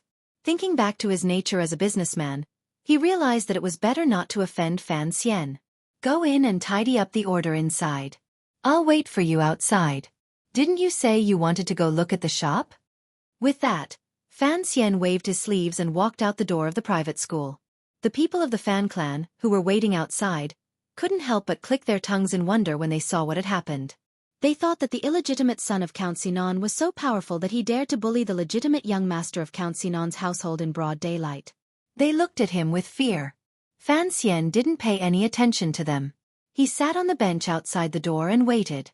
Not long after, several miserable cries could be heard from inside the private school, as well as the loud sound of slaps. Fan Xija's arrogant voice could be heard. "Behave yourselves. If you dare to be disrespectful to the teacher again, I'll slap you." These words were not much different from what Fan Xian had said. It seemed that young Master Fan was venting all the anger he had suffered at his elder brother's hands on his fellow clansmen. This time there was a ruckus. The Fan clan's groom, servants, who had been standing guard outside the private school, heard their master's cries of pain in the classroom. They glared fiercely at Fan Xian and rushed in. Fan Xian was afraid that Fan Xija would be at a disadvantage. He gave Teng Zijing a look, and Teng Zijing and a few guards rushed in with the crowd. After a while, Fan Xija was dragged out. Fan Xija was not satisfied with the beating. He waved his fists and scolded, "Don't be afraid, don't be afraid. These people wouldn't dare to offend us." It was just as he said. The servants rushed in, but they only dared to protect their master. They didn't dare to fight back. It seemed that Count Sinan's manor had a special place in the Fan clan. After beating the people, Fan Xian grabbed his brother by the neck and carried him to the carriage, leaving the mess he had created. Teng Zijing frowned. "Young master, although the people in the clan are becoming more and more unreasonable, they are still old people in the capital. We still need their help. Offending too many people isn't necessarily a good thing." Fan Xian laughed bitterly. "What are you afraid of?" He thought to himself that perhaps these clansmen did have power, but he was about to marry the princess, and the emperor would be his brother-in-law. What was there to be afraid of? If he didn't teach these little bastards a lesson, he wouldn't be able to vent his anger. "Did it feel good?" he asked Fan Xija. Fan Xija was a little puzzled. "That's right. I often beat people up, but it never felt as good as today." "Why is that?" The resentment he felt at being taught a lesson by his brother had long since dissipated without a trace during the process of his heroic beating. "It's simple. You need to find a reason to beat people up. It's like fighting a war. If you have a perfectly honorable reason, then you can fight without any psychological baggage. Even when we attacked Northern Wei, didn't we first say they violated our borders?" Fan Xian continued. "It's all the same. We have to be righteous. Righteous. Do you understand?" "I don't understand," Fan Xija replied sincerely.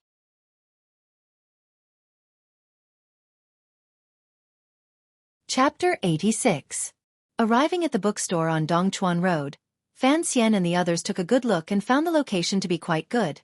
Transportation was convenient, and it was not too far from the Imperial College. Students from all over the Kingdom of Qing, who were preparing to take the exams, passed through here every day. The most important thing was that this place wasn't too crowded. In this way, it was more convenient for the princesses of the princes' mansions and the young ladies of the official families to send their personal maids to buy books. Fan Xian nodded and walked in with Fan Xija. They were met by the servants of the manor, and bowed. "Mr. Xueqi, sorry to trouble you." Mr. Xueqi forced a smile. "I say, young masters, this bookstore does not make a lot of money a year, and yet it requires so much effort. It is not worth it." Fan Xian knew that these former officials of the Ministry of Revenue did not care about a business that was only worth a few thousand taels of silver. He smiled and explained, "If my brother likes it, then let him do as he pleases." He did not expect to keep this a secret from Count Sinan, so he asked the servants of the manor to help. Since his father allowed Mr. Xueqi to help, it was tantamount to tacitly allowing his two sons to cause trouble outside the manor. They talked in a room in the back hall. Fan Xija bit the shaft of his writing brush, calculating something. Once an account book was placed in front of him, he would immerse himself in it, forgetting everything else. While they were talking, the shopkeeper from Qingyu Hall also arrived. This shopkeeper looked honest and sincere. His eyes were not bright, but they were clear. Fan Xija was somewhat satisfied, and went to talk to him about the bookstore. Fan Ruoruo had already given Fan Xija the first 60 chapters of Dream of the Red Chamber. Mr. Xueqi had sent someone to Wansong Hall to keep an eye on the printing, so there should not be any problems. Fan Xija kept pushing Fan Xian for the later chapters, preparing to make a big splash in the capital. These days, Fan Xian was not in the mood to copy books, so he kept pushing it off. After deciding on a time for the opening of the bookstore, and confirming that the approval from the 8th Bureau of the Overwatch Council would be in their hands, they found that there was nothing else to do in the back room. When the time came, they would buy some classics from Wansong Hall, and with Story of the Stone as the main focus, it seemed that they were just waiting to collect money. As for the workers, they were all handled by the shopkeeper of Qingyu Hall, so the Fan family did not have to worry. Fan Xian wondered why everyone trusted Qingyu Hall so much. When he finally had the chance to be alone with the shopkeeper, he gently asked, "Shopkeeper, what is your name?" The shopkeeper replied with a smile, "Your surname is Yi." Fan Xian's heart trembled. He repeated, "Yi?" The shopkeeper seemed to have noticed Fan Xian's strange expression, and replied with some confusion, "Yes, there are 17 shopkeepers in Qingyu Hall, and they all have the surname Yi. Everyone in the capital knows this. Master Fan? All of you have the surname Yi?" Fan Xian frowned and asked, "How are you related to the Yi family from 20 years ago?" The shopkeeper was a bit surprised. He looked at Fan Xian, and a sense of vicissitudes came over him. "After so many years, I thought the young people of today had long since forgotten about the Yi family."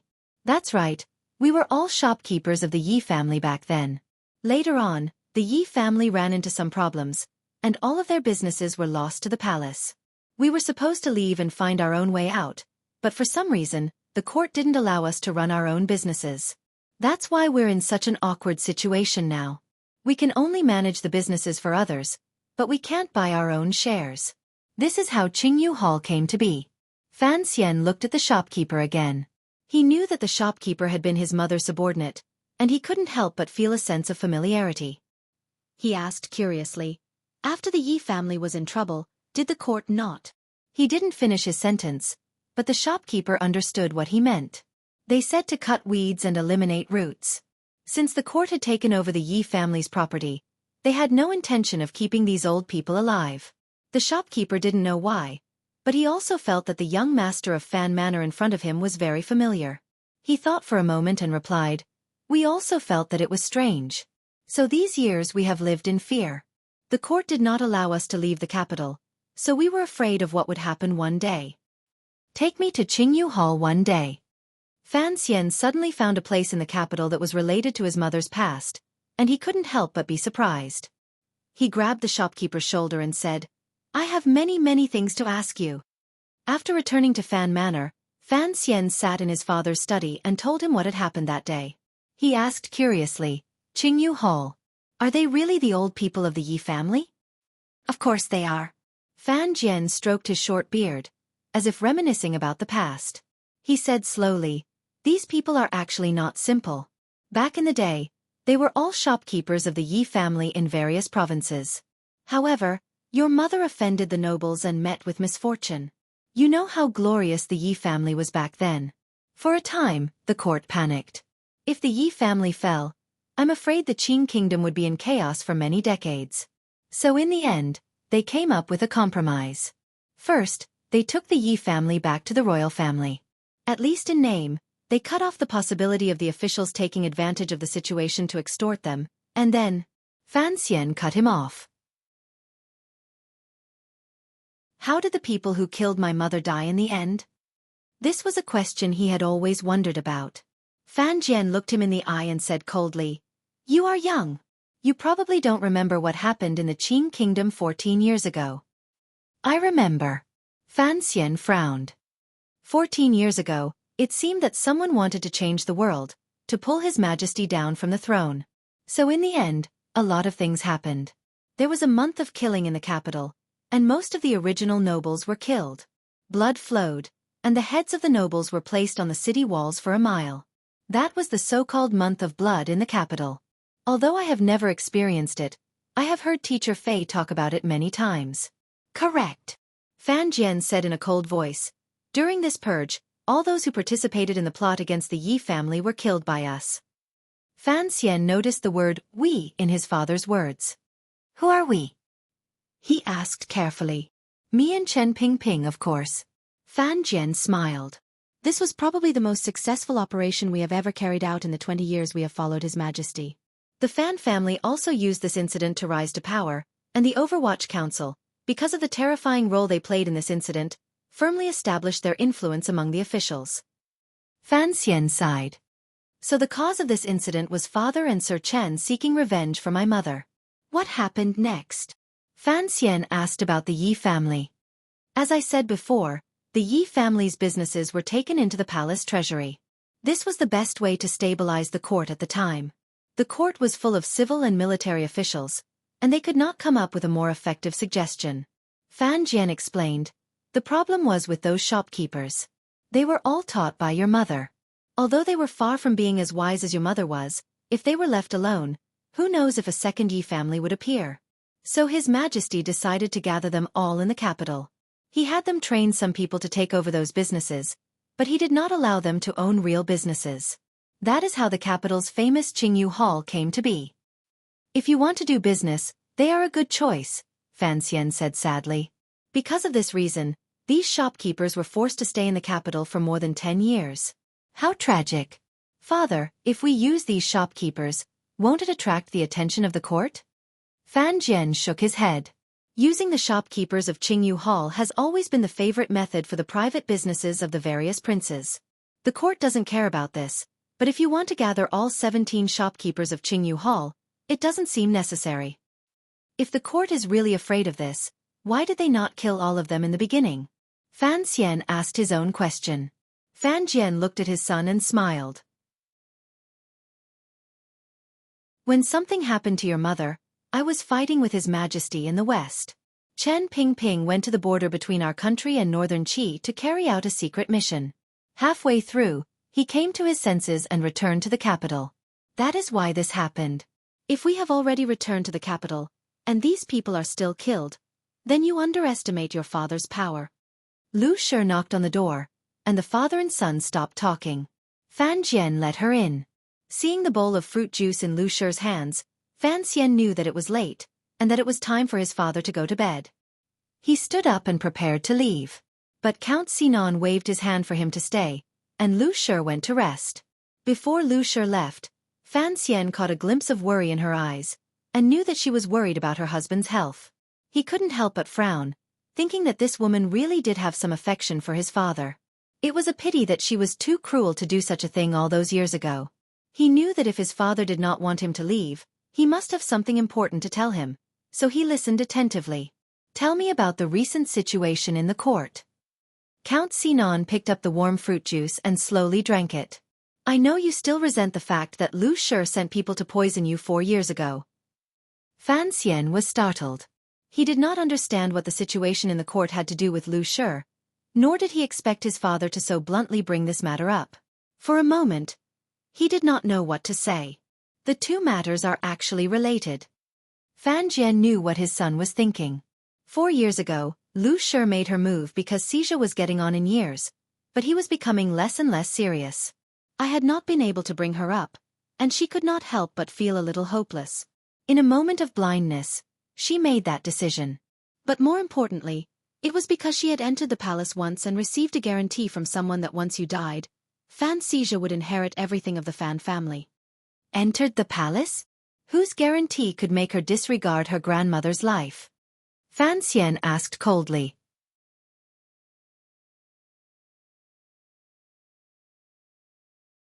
Chapter 87. Fan Jian frowned and put down the bowl of fruit juice in his hand, as if the warm bowl was a little hot. I'm not trying to exonerate Lady Lu. It's just that the people she found seemed to be obeying her orders, but in reality, they were obeying the orders of the people in the palace. Lady Lu was just a scapegoat in this matter. Fan Xian frowned. Who in the palace wanted me dead? Why did they want me dead? Did they already know I was the son of the Yi family? Of course they didn't know. Fan Jian didn't know why he was so agitated. His right hand tightly gripped the armrest of his chair. No one who knew about this would want to hurt you. If someone wanted to hurt you, it wouldn't be for this reason. Could it be that no one in the capital knew about the relationship between my father and my mother? If those people knew about the relationship between my father and the Yi family, why didn't anyone suspect that I, an illegitimate child, was the son of the Yi family? Fan Xian pondered this question, full of suspicion. He felt a chill in his heart, as he realized that there were more important questions to be asked. But he didn't dare to ask them. Instead, he quietly said, "Then why? 4 years ago, I was only a 12-year-old boy, far away in Danzhou. I didn't seem to have anything to do with anything in the capital. 4 years ago, that was when His Majesty adopted Miss Lin as his daughter. That was also when he appointed the princess's marriage. At that time, His Majesty decided that you would be in charge of the future royal business. It was also at that time that you appeared in the conversation of the people in the palace for the first time. Seeing a 12-year-old child owning a gold ingot that he couldn't even lift, what do you think the nobles in the palace would choose? They would choose to kill me cleanly. The Overwatch Council investigated for 4 years, and basically got to the bottom of this matter.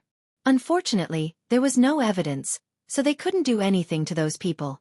Fan Xian laughed. "Even if there was evidence, I'm afraid they wouldn't be able to do anything to them. After all, the Overwatch Council is a subject, and those people are the masters." Fan Jian nodded. "Who wanted to kill me?" "The Empress, the eldest princess." Fan Jian smiled. "But since you have safely grown up and entered the capital, I believe that no matter how much courage they have, they will not risk the wrath of His Majesty and make a move against you." Fan Xian sorrowfully said, "You are too optimistic. Even if he killed me, would the emperor do anything to his wife and sister?" Fan Jian didn't answer. Instead, he said, "In the near future, Crown Prince Jing will definitely think of a way to get closer to you. He will also think of a way to let you meet the second prince. You have to handle this carefully." Fan Xian agreed. He knew that every major family in the capital had to take a stand on this matter, whether actively or passively. The princes fought for the right to inherit the world. Although it seemed like an old-fashioned trick, whether it was in that world or this one, it would always be an unchanging play. As long as the thick curtain was pulled back, the actors hidden behind it would all come onto the stage. Whether it was a 3-foot sword or a 3-inch tongue, they would act for others to see and for themselves to see. If Fan Manor wanted to be impartial and follow the emperor closely, it seemed that they would have to put in a lot of effort. Late at night, Fan Jian sat alone in his armchair. As he drank the fruit juice that had already cooled, he thought about what Fan Xian had just said. He thought about the painful price he had paid, and his lips twitched. He thought about the horrible and bloody scene of that bloody month in the capital. On that gloomy unknown night, the Empress' father trembled under his knife. When Fan Jian personally cut off his father's head, the skull rolled on the ground. As if remembering that voice, a gentle smile appeared on Fan Jian's lips.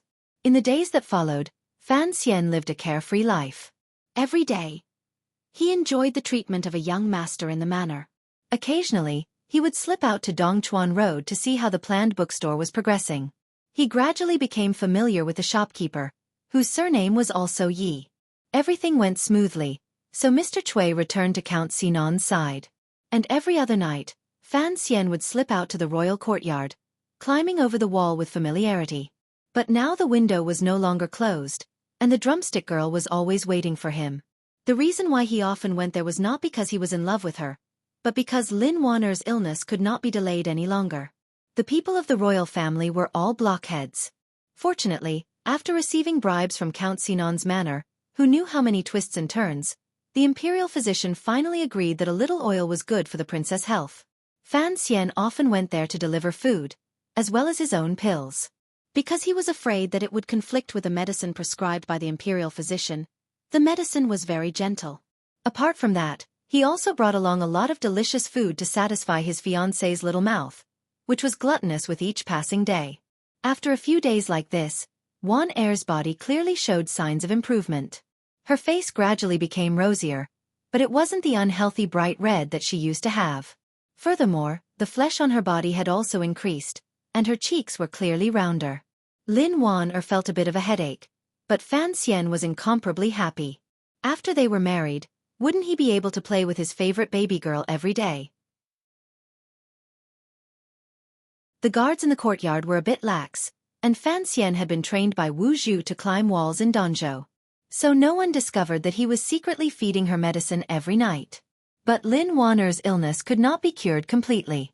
Fan Xian thought that it would be better to wait for Fei Ti to return. If it didn't work, then after they were married, he would find a way to move out of the capital. The Fan family still had a courtyard in the Tsang Mountains, which was most suitable for recuperation. After these nights of contact, this pair of fiancés had become much more familiar with each other. For some reason, after falling in love at first sight in the Temple of Qing, the two of them felt that the other was very similar to them. Perhaps it was their appearance, or perhaps it was their temperament, or perhaps it was their way of looking at things. This feeling of kinship made Fan Xian and Wan'er, the first love of their first love, truly feel the beauty of holding hands. They had gone from being strangers to knowing each other's thoughts with a glance and a finger. It did not take long for them to go from being strangers to knowing each other's thoughts. Lin Wan'er looked at his face, and suddenly looked worried. You use that incense to make Xueqi sleep every day. After a while, there won't be any problems, right? Fan Xian comforted her. I told you the first time I came, this incense can only be good for the body. Lin Wan'er thought of the first day he had snuck in through the window, and couldn't help but giggle. If I really thought you were a rapist and killed you, what would you do? Fan Xian smiled bitterly and took her hand. Yichen, perhaps there are some things I must let you know. Hearing him call her by her nickname, Lin Wan'er blushed slightly. What is it? If you wanted to kill me, it would probably be very difficult. Fan Xian laughed. I've been learning from very powerful people since I was a child, so I'm not a scholar who writes poetry. I'm more like a boorish man. Lin Wan'er sighed. I know. If you weren't a boorish man, why would you beat up Minister Guo's son in the middle of the street and make such a fuss? Even now, you still can't leave the capital. Speaking of which, the case of Fan Xian beating up Guo Baoquan had never been closed. The two sides were at loggerheads, and the capital government had long since put up a white flag and raised a no-contest sign. They had sent the case to the Ministry of Justice, saying that the case was complicated and difficult to solve. In reality, the case was not complicated at all. If they really wanted to investigate it, all they had to do was arrest the guards who were following Fan Xian around the streets of the capital, and then torture them. Everything would be clear. The problem was that the two families involved in the case were not simple, so the case was naturally complicated. This was a crooked way, but it was also the right way of officialdom. After the case was sent to the Ministry of Justice, it was their turn to have a headache. Currently, they were planning to ask the palace to issue an edict to let the Overwatch Council handle the case. Although this kind of public security case was not within the scope of the Overwatch Council's jurisdiction, both sides were officials, and the Overwatch Council had the responsibility of supervising officials, so it made sense. All of the officials in the capital knew that the director of the Overwatch Council was not a relative of any official. So the Guo family was waiting for the day the Overwatch Council began their investigation. What they didn't know was that Fan Xian was also waiting for that day. He held the token that Fei Jie had left for him, so he was not afraid of the Overwatch Council. In the quiet night, Fan Xian was a little lost in thought. He comforted Lin Wan'er. It's not a big deal. It'll be over in a few days. He suddenly remembered that the mother of this girl in front of him had tried to kill him 4 years ago, and he couldn't help but frown. Lin Wan-er was an exceptionally intelligent girl. Seeing his expression, she asked, "Has there been some trouble lately?" Fan Xian looked at the girl's picturesque eyebrows and sighed. "In the future, if there is any problem between me and the eldest princess, I am very worried about what you will do. I am afraid you will be very sad." Lin Wan-er smiled. "Why do I have to think about things that haven't happened yet? Wan has been sick since she was a child. It seems that she has always been counting the days, never knowing when she will leave this world. So I don't like to think about things that haven't happened yet." Fan Xian sighed. Full of pity, he pulled her into his arms. Smelling the lingering fragrance in her hair, he kept saying in his heart, "I know how you feel, because I once had the same experience as you." Kissing a gentleman's lips, lingering fragrance on his teeth. "Ah, Wan-er, your body is very soft. You are touching the pillow that you brought a few days ago." Fan Xian liked the feeling of sneaking into a woman's boudoir at night. It was like a clandestine affair, but it was a kind of clandestine affair without any psychological burden. If he could, he would like to live like this for a little longer. At least until he was married, there wouldn't be too many things to disturb him. To be able to live such a happy life in the capital was something that he could not have imagined before he left Danzhou. But as the saying goes, things don't always go according to one's wishes. A peaceful life would come to an end one day. That afternoon, Crown Prince Jing's carriage arrived at Fan Manor. Lady Lu hurried forward to greet him respectfully, inviting him into the reception hall for tea.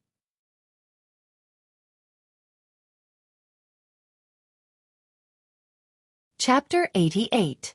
Crown Prince Li Hongqing waited for a while and found that the person he was waiting for had not yet arrived. He couldn't help but laugh at himself, thinking that Master Fan was quite arrogant. Of all the civil and military officials in the court, there were few who had the right to make him wait. Then he thought of the events in the capital and secretly admired Fan Xian, who had not been in the capital for long, for all the ruckus he had caused. Throwing out a few poems had shaken the literary world. Beating someone up in the middle of the night had shaken the bureaucracy. As for his marriage to the Prime Minister's illegitimate daughter, it had shaken those who had the right to know. As he thought this, Fan Xian had already shouted from afar. As he bowed, he quickly walked over. He had not deliberately made the Crown Prince wait, but he had been in the middle of discussing some matters regarding the bookstore with the shopkeeper of Qingyu Hall, so he had been delayed. The two young men sat across from each other, took a few sips of tea, and then began to talk business. The first to speak was, of course, Fan Xian. He had to express his gratitude for what had happened that night. Hearing his thanks, Crown Prince Li Hongqing laughed and said warmly, "At the time I thought, we've only known each other for a few days. How could you be willing to reserve the entire Drunken Immortal Tavern to entertain me?" "So that's what you were thinking. But it doesn't matter. Guo Baokuan is an idiot, and among the Crown Prince's retainers, he doesn't rank very high. It's just that the old man at home has some knowledge. If you beat him up, then beat him up." Fan Xian knew that the Crown Prince was referring to his actions in court. He laughed at himself. "Isn't that because I have no experience? If I had known that it was so easy to beat people up in the capital, I would have punched him in the manor garden." Li Hongqing was startled and hurriedly waved the gold fan in his hand. "That won't do. If you go too far, I won't be able to protect you." Fan Xian chuckled and thanked him again. Then he asked what the Crown Prince had come for. Li Hongqing thought for a moment, then said, "I can't hide this from you. Because of the relationship between our families, I have to make things clear. Originally, the second Imperial Prince wanted me to trick you into meeting him, so that we could meet naturally, so that you wouldn't be disgusted. But this method is still deceiving you, so I will say it clearly. Tomorrow, the second Imperial Prince will hold a banquet on Lujing River, and he has specially invited you. I will only be accompanying you." Fan Xian frowned. "I really don't understand. The second prince's status is so noble. I'm just a mere scholar. How could I possibly be worthy of his attention? Do you really not understand, or are you pretending to not understand?" Li Hongqing pointed at his nose and laughed. "Acting like you is really a failure." Fan Xian smiled awkwardly but did not reply. Li Hongqing noticed that there were no other people around the flower hall. He said seriously, "It's still the same thing. When I first saw you, I felt happy. I couldn't bear to hide it from you. I felt that this kind of method would inevitably alienate us. You know, even though the emperor is still in his prime, there are always worries nearby. So, the eyes of the people in court are always on the princes. The first prince was born with great martial prowess, but he led troops outside. Even though the crown prince is the empress' son, his conduct has always been dishonorable. Although King Jing's manner is impartial, to tell you the truth, among the princes, my relationship with the second imperial prince is the best. Fan Xian was startled. Why was this situation so different from what he had expected? In his previous life, when he watched Xueqi, the princes would always make simple things complicated. They would want to wear 80 pieces of clothing so that they wouldn't fall into the trap of gossip. Who would be like this person in front of him? From the very beginning he made things clear. This was a fight for the throne, and he would lose his head. How could he run around naked and shout wildly? Seeming to realize that his words had frightened Fan Xian, Li Hongqing laughed awkwardly. Do you think I was too straightforward? To tell you the truth, I don't know why, but when I look at you, I don't want to play those empty games. You're right. I'm trying to win you over on behalf of the second imperial prince. This is like marriage. It's a business that both parties are willing to do. Fan Xian was startled. He looked at the crown prince's clear eyes, as if he wanted to see something hidden within.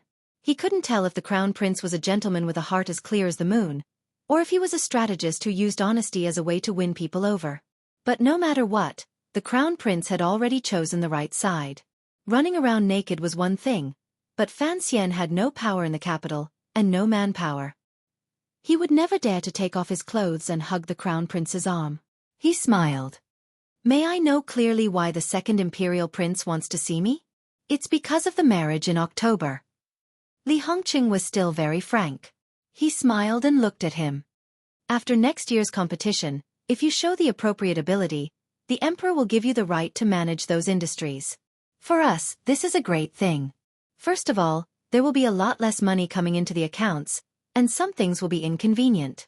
On the other hand, I believe that Count Sinan has been in charge of the Ministry of Revenue for many years. He must understand that when the new takes over from the old, there must be a need to check the old accounts. Perhaps there will be some pleasant surprises. Fan Xian was silent. His eyebrows drooped down, but he didn't seem very dispirited. On the contrary, he gave off a feeling of being docile and harmless. It's still early, he said quietly. The marriage is in October. I'll have to wait until next year or the year after before I can really come into contact with those things. Yes, so tomorrow it's just a meal. Li Hongqing looked at him seriously. How about it as a return gift for what happened last time? You know that I'm saying this today because I trust you. Perhaps when you see the second imperial prince tomorrow, you'll have some new ideas. Fan Xian smiled. He thought that the struggle between the second imperial prince and the crown prince wouldn't truly begin for another decade or so. Now even an inconspicuous person like him was involved. It really did feel like rebellion starts with a child. He agreed and sent the crown prince out of the manor. Returning to his father's study, he sat in a chair by the desk and stared at the pens in the brush holder. His brows were furrowed as he pondered. When he had beaten up Guobaoquan, he had chosen Crown Prince Jing as a cover to give the Crown Prince a chance to win him over. Because in order to survive in the capital, he had to choose the right side. His father could always stand by the emperor's side, but he had also said that future matters were matters for the younger generation. If Fan Xian wanted to choose a side, it wouldn't necessarily be with the second imperial prince, but it would definitely be against the crown prince. The reason was simple. 4 years ago, the empress had wanted him dead. 4 years later, the people in the palace would still want him dead. And in the capital, which was as deep as the sea, it seemed that he was just an ant that could be pinched to death at any moment. Could an ant like him climb a tree? The second imperial prince's banquet location was still on Lujing River. Hearing this, Fan Xian smiled bitterly. Recently, he had spent every night with Wan Er. Although there was the occasional sweet and delicious taste, skin contact was too little. After all, she was his official fiancée, so when she was shy, he couldn't be too presumptuous. When he thought of the soft jade-like body under his hands that night, Fan Xian immediately thought of her name. Sea Lily. His heart couldn't help but ripple. He secretly thought back to his previous life in the Middle Ages in Europe, who used intestines as condoms, and how they did it. Then he thought of why this woman had so coincidentally left the capital on the day of the lawsuit. The security in the capital had always been good, except for the recent addition of the Fan family's underground boxing. So Fan Manor's carriage only brought 4 guards with it, and under the spring light, it slowly made its way west of the city. After passing Wangchun Gate, they passed by Nyolon Street, where he had once ambushed and beaten people. Fan Xian lifted the curtain and laughed. Tang Zijing and the other 3 guards had experienced what had happened that day. Hearing their young master laugh, they naturally knew what he was laughing about. Feeling refreshed, they also laughed. There weren't many residences around Nyolon Street, but there were a few shops that had fallen into disrepair many years ago, which was why it was called the Broken Door Shop. It was very quiet here, no matter whether it was day or night, and there were no pedestrians. It was truly the best place to ambush someone on the street. Fan Xian stuck his head out of the curtain and watched the large leaves of the parasol tree slowly recede above his head. He looked up at the sky and thought about how he should behave when he saw the second imperial prince later. The second imperial prince should be well aware of his father's strength, and presumably wouldn't make any excessive demands. He probably just wanted to make some friendly contact, and pave the way for something that might happen a decade later. As they walked, Fan Xian suddenly frowned. He didn't know why, but he felt that something was wrong, as if there was something strange about his surroundings. He looked around the carriage and found that it was quiet. There was nothing out of the ordinary. Suddenly, his nose twitched, and he smelled an extremely faint sweetness. It was the smell of kuranine, an arrow poison extracted from the favorite frog of the Western barbarians. "Spread out!" Fan Xian shouted, and his body was already the first to jump out of the carriage window. He grabbed the guard closest to him with one hand, but he didn't see who it was. Although his childhood training had made his sense of smell unusually sensitive, he could still smell this strange fragrance, which meant that the archer was already very close to his carriage. The assassination was about to begin without warning. Just as he jumped out of the carriage, a large stone was thrown from behind the alley. It whistled through the air and smashed into the carriage, shattering it into countless splinters that flew into the air.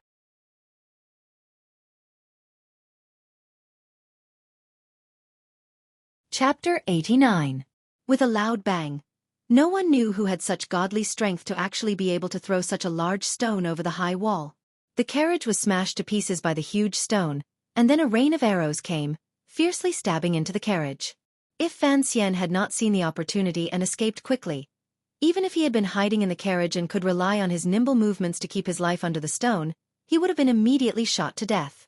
The Fan family guards, with the exception of Tang Zijing, were all 5th-level masters. Faced with the sudden attack, they did not panic. With a few clangs, they pulled out their swords and brandished them. A few flashes of silver light blocked most of the arrows. But although there were not many archers, they were too close, and the arrows were too fast. The guards could not cover them, and after a few muffled grunts, the 3 guards were hit in the legs, and they staggered to their knees. The rain of arrows took its first break. The 3 guards gritted their teeth and jumped onto the top of the wall. With a sweep of their swords, they cut down the archers behind the wall. But the poison was too strong, and in a moment, the 3 guards felt their bodies go numb. They could no longer control their bodies, and they half knelt on the ground. At that moment, they raised their heads to see a pair of terrifying giant palms slapping down on their heads. Fan Xian hid behind a wutong tree and avoided the first arrows, but he had no way of immediately rushing to help his subordinates. He heard 3 familiar cries from behind the high wall. His heart was filled with rage, and in his grief, he was almost pierced by the 2 swords around him that looked like vipers. 2 women had trapped him. They were dressed in black, and the swords in their hands were also painted black to avoid reflecting light. They were obviously experienced assassins. Fan Xian knew that since they had not come out with their faces covered, they must have wanted to kill all 5 of them. He turned around and twisted his toes on the ground, bending his knees slightly. The sword on the left brushed past his left chest, and then he narrowly avoided the sword on the right. Fan Xian had never learned any martial arts. He had only received 10 years of instruction from Wu Zhu, so his dodging was completely subconscious. Fortunately, although these 2 black swords were as nimble as snakes and as elusive as smoke, they were far inferior to Wu Zhu's wooden stick in terms of speed and accuracy. That was why Fan Xian was able to evade the maggot-infested stabs time and time again in such a perilous situation. The three of them fought further and further along the wall. Fan Xian finally awoke from his panic. Looking at the two swords again, it seemed that the tips of the swords had become much slower. As for the two deathly pale female assassins, they discovered that although their opponent was in a sorry state, the black swords in their hands were unable to pierce his body at all. With another bang, the wall at the far corner of the alley collapsed. A man as tall as a giant miracle god walked out from the broken wall. He walked straight to a guard who had fallen under a wutong tree with an arrow in his left leg. Of the 4 guards who had followed Fan Xian out today, 3 had already died. This was the last one, who had fallen under the tree with a sore and numb body. When Fan Xian had gone to grab him, he had not noticed him. Only now, through the light of the swords, did he realize that it was Tang Zijing. Fan Xian's heart tightened. With a muffled grunt, he wanted to charge in that direction, but he did not expect that the vicious swords in the hands of the 2 women would not relax and would trap him all around. At that moment, Tang Zijing, who had looked like he was on the verge of death, suddenly leaped up from the ground. The knife at his waist, which had been hidden behind his back, turned into a strange light and slashed at the big man's neck. Fan Xian was overjoyed, but then he was extremely shocked. He saw the big man tilt his head slightly and raise his right hand. As if he were pinching a fly, he caught the knife that Tang Zijing had risked his life to slash out. A trace of blood flowed from the big man's hand, but his hand was not cut off. Fan Xian really did not know what his body was made of. Tang Zijing saw that the situation was not good. With a muffled grunt, he pushed off the big man's chest with the tip of his foot and prepared to jump over the wall. Although Tang Zijing was the leader of Fan Xian's guards, he was the weakest in terms of martial cultivation. However, he was the most clear-headed of them all. The big man grinned and punched out. At that moment, Tang Zijing felt the arrow poison in his body acting up. His body went limp, and he did not dodge. With a crack, Tang Zijing let out a wretched howl. His left thigh had been broken by the punch, and he fell to the ground, fresh blood rapidly seeping out of his trousers. When the big man gripped Tang Zijing's knife, Fan Xian already knew something was wrong. With a muffled grunt, his footsteps abruptly paused, allowing the 2 black swords to brush past his chest and abdomen. The edges of the swords pierced through his clothes and drew 2 intersecting bloody wounds on his body. Fan Xian finally took advantage of this moment to pinch his hands together. 2 wisps of pink smoke flashed out, directly toward the faces of the 2 female assassins. The female assassins reacted with lightning speed. Holding their breath, they closed their mouths and prepared to flee. Fan Xian had gone to great lengths to find such an opportunity. How could he let it go? With a loud roar, tyrannical Xueqi surged out of his body. With a shake of his arms, they seemed to suddenly grow longer, and his palms were about to touch the throats of the 2 female assassins. With 2 soft cracking sounds, the female assassins' throats were crushed. Blood frothed from their mouths, and they fell limply to the ground. At that moment, the big man had already raised his hand and was about to slap Tang Zijing's head. Fan Xian was very calm. This calmness came from the experience of 2 lives, and also from the teachings of Fei Jie and Wu Zhu. He had no time to think about why Wu Zhu had not acted, but he knew that this was the most dangerous test he had faced since coming to the capital. If he could not even pass this test, it would only prove that he should not have been born into this world to live again. It only took the blink of an eye for him to cross the distance of 40 feet. With a flip of his left hand, he had already fed a pill to Tang Zijing. He raised his right palm and blocked the big man's palm in mid-air. A muffled sound exploded in the alley. The sycamore tree next to it began to tremble, and its leaves fell powerlessly to the ground. Fan Xian felt a bone-deep pain in his right hand. A powerful force, which he had never encountered before, was transmitted from the big man's palm. In just a moment, he could not hold on any longer. He grunted, and a trickle of blood seeped from the corner of his mouth. But he did not panic. His left hand had already reached for the trigger, and he was ready to give his opponent a fatal blow. But at that moment, something very strange happened. A gust of wind blew in from the mouth of the alley, gently swirling around Fan Xian's body. It seemed that a strange force, using the wind as a medium, was constantly competing with his body. Although this force was not strong, it was very annoying, and it forcefully interfered with Fan Xian's following actions. The big man grinned and chuckled. The way he looked at Fan Xian was like that of a brute beast, and his eyes were suffused with a terrifying red. Fan Xian's gaze passed through the big man's broad back, and he saw a blurry figure at the mouth of the alley, wearing a bamboo hat. "Let me smash your head in." The big man seemed to have realized that Fan Xian had no other choice. He laughed wildly, and the strength in his palm increased. Fan Xian snorted coldly. He knew that he was facing the greatest predicament since his rebirth. His right arm began to tremble slightly, but deep inside he kept shouting, "Smash your head!"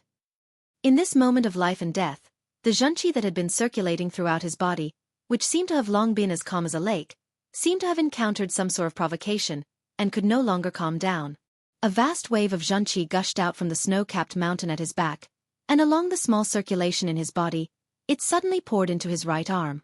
In that instant, Fan Xian had the illusion that his right arm was made of iron.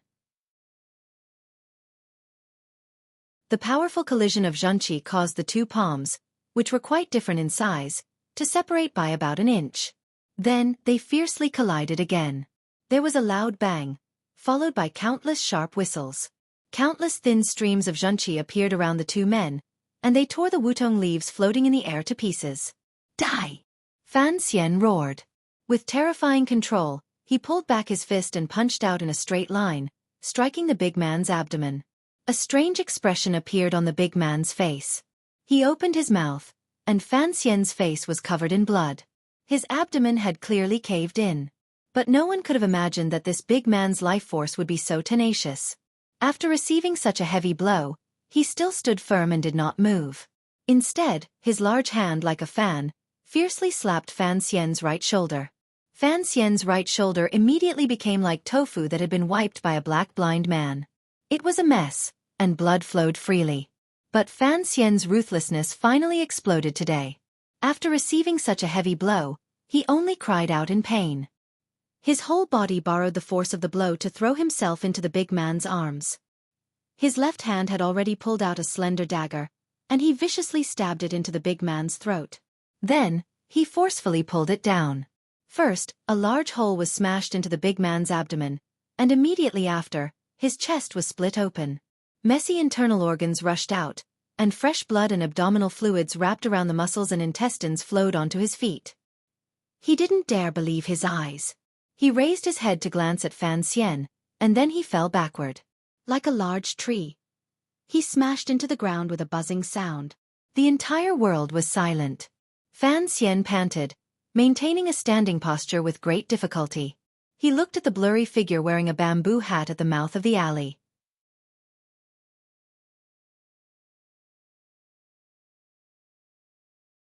Chapter 90. A cool breeze blew, but the blood did not disperse. Fan Xian looked at the man in the bamboo hat in the corner of the alley. He vaguely guessed that he was a magician regarded as useless by the martial arts masters, but he did not expect that he would almost die at the hands of the big man because of him. The figure politely bowed to Fan Xian and prepared to leave. The distance between the two of them was a good 40 feet, and this sorcerer was skilled in wind magic. He was confident that if he ran, no one in the world could catch him unless the 4 grandmasters came personally, let alone Fan Xian, who was heavily injured. His plan had failed, so he naturally had to turn around and leave. Fan Xian looked at the man, who was still concerned about his manners.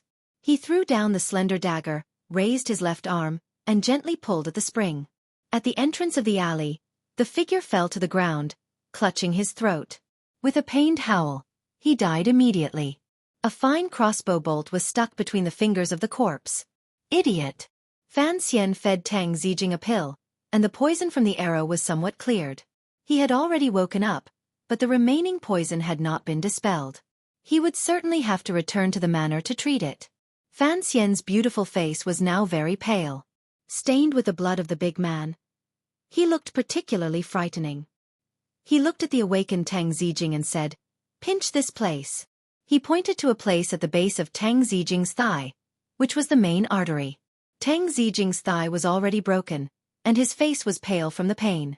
Sweat poured down like soybeans, and he trembled as he pressed down on the base of his thigh, touching the wound. He could not help but cry out again. But Tang Zijing was a real man. He watched as Fan Xian tore the cloth to stop the bleeding, and poured some of the burning powder on the wound. He did not make another sound. The most important part of this kind of injury was the quarter of an hour after the injury. In Fan Xian's previous life, there was a saying, the platinum quarter of an hour.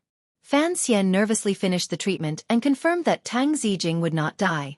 Only then did he let out a sigh of relief and almost fall to the ground. With great difficulty, Tang Zijing said, "Young master, your injury." Only now did Fan Xian think of his wound. He realized that his right shoulder was in extreme pain. He grunted in pain and sent his Xueqi to that area. He found that there was nothing wrong with his meridians. There shouldn't be any terrible consequences, he said. Lie still and wait for a moment. He still had a sliver of hope in his heart as he walked along the broken wall that the terrifying man had opened up. He saw corpses behind the wall, and most of them were the archers that had been killed by the 3 brave guards. Then he saw the 3 corpses that were curled up into a ball and had their skulls smashed. Curling up into a ball was a symptom of being poisoned. His head must have been smashed by that terrifying man. After confirming the death of the 3 guards, Fan Xian silently retreated and sat beside Tang Zijing. Silently, he once again bandaged his wounds and silently waited for the arrival of some friend or enemy. Fan Xian's attack on Yolon Street was, without a doubt, the most shocking news in the capital this month. The kingdom of Qing had been peaceful for a long time, and the capital, the most benevolent of places, was even more tightly guarded. Even ordinary murder cases were rare, much less the eldest son of the Minister of Revenue, Fan Jian, in broad daylight on the street. Although this young master had not yet been recorded in the family tree, this matter was different from the previous brawl. The assassin was clearly here to kill, and they had used an archer. For someone to be able to use an archer to kill someone in an important place like Jingdo, this had already touched the bottom line of the court's rule. So the enormous organization of the kingdom of Qing began to move, and it did not take long to find out the truth of the assassination. This was also thanks to Fan Xian. If he had not fought back during the assassination and left the bodies of the enemy's main force on Yolon Street, this case would probably have become another mysterious murder case in the history of the kingdom of Qing. The main reason was that the man Fan Xian had cut open like a pig was too famous, so it did not take too much effort to solve this case. At least, seeing that Director Chan and Master Fei of the Overwatch Council were not in a hurry to return to the capital, they knew that the matter was not very serious. The man was called Chang Jushu, a famous savage in northern Qi. His martial arts were hard to penetrate, and most importantly, he was extremely strong. His Xueqi was vigorous, and he was one of the few 8th-level masters in the world. And the beautiful snake assassin, whose throat had been cut by Fan Xian, was an assassin from a small vassal state. The Overwatch Council secretly knew that this pair of beautiful assassins had always been under the control of northern Qi. So the case seemed to be completely clear. The mastermind behind this assassination was northern Qi, but it was unknown whether it was the young emperor or the highly respected imperial advisor Ku He. The people of the capital were in a heated discussion, wondering why northern Qi, although a sick tiger, still had some power, would make a move against Fan Xian. Although Fan Xian had become famous in the capital as a poet, a playboy, and a savage, in the eyes of the whole world, he was still an insignificant character. Northern Qi had sacrificed an 8th-level master and 2 female assassins in the vassal states just to kill Fan Xian, who had just arrived in the capital not long ago. This was something that was hard to explain. But for those who truly held power in the kingdom of Qing and had access to its secrets, Northern Qi had used a clever and ruthless move. It was unknown how their spies had found out that Fan Xian might take over the management of the royal business in the next few years, so he had become the target of the struggle between the crown prince and the second prince. If he was able to successfully kill Fan Xian and then escape far away, people would certainly suspect that this matter was done by the crown prince, who was unwilling to lose his source of money. Perhaps, they would suspect that the second prince had purposely killed Fan Xian to frame the crown prince. Regardless of which speculation it was, it would cause a ripple in the politics of the kingdom of Qing that no one knew what the outcome would be. Fan Xian was only an insignificant character, but his life and death was a big deal. Every time the officials of the Second Bureau of the Overwatch Council analyzed this, they admired their counterparts in northern Qi for coming up with such a beautiful plan. It was only a small move, but it could delay the kingdom of Qing's secret northern expedition. The matter of the northern expedition existed only in the military council staff room, the Overwatch Council's planning room, and the emperor's mind. Whether to fight or not, It was the Emperor's word. So Northern Qi had always lived in this shadow. Their choice to strike at this time was a very smart move.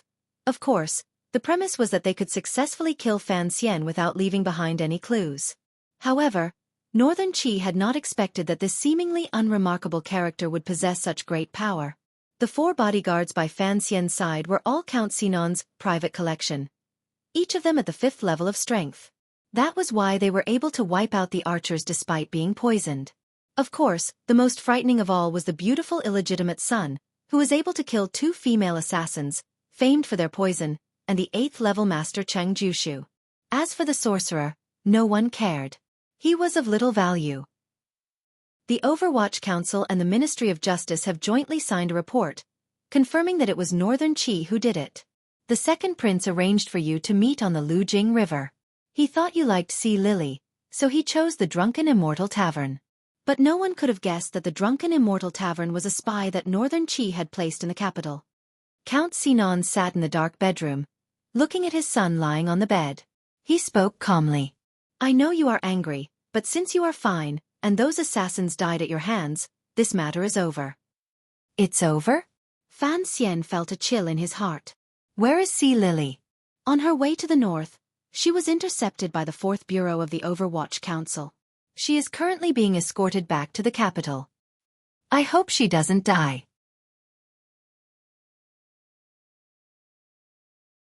Fan Xian's voice was cold. Count Sinan laughed. The people under the watch of the Overwatch Council never die so easily. Do you really think it's that simple? Fan Xian suddenly asked his father with a smile. Do you have a different opinion? Those archers. How did they sneak into the capital? I heard that the bodies of the archers were cremated the next day. Was someone afraid of finding something on them? Fan Xian turned his body with some difficulty. I know you don't want me to know these things. You're afraid I won't be able to resist seeking revenge. But I think I have the right to know who it is that wants my life. Count Sinan looked at him coldly. You should know that I represent His Majesty's secret power. Although it is not as strong as the Overwatch Council, it is sufficiently professional. But we still have no way of finding out who is colluding with Northern Qi. The suspects are not limited to the Crown Prince and the Second Prince, but also the Prime Minister and the eldest princess. Since you can't find out who the real enemy is, then don't make too much noise. Don't make too many enemies for yourself. Count Sinan continued. This is my advice to you. I hope you will accept it. Fan Xian nodded. He touched the wound on his shoulder and frowned. He took 2 deep breaths. I will find a way to get to the bottom of this matter. Count Sinan was satisfied with his son's attitude. He said a few words of comfort and left the bedroom. After his father left, Fan Xian's eyes became quiet. He looked at a dark corner of the room and asked with a hint of resentment, Why didn't you do anything that day? Wu Zhu walked out of the darkness. His eyes were still covered by the black cloth. There was not a single wrinkle on the black cloth, just like his perpetually expressionless face. You're tuning in to the Xueqi's Martial Arts Saga YouTube channel. Don't forget to subscribe and join us on this journey to catch the most captivating stories.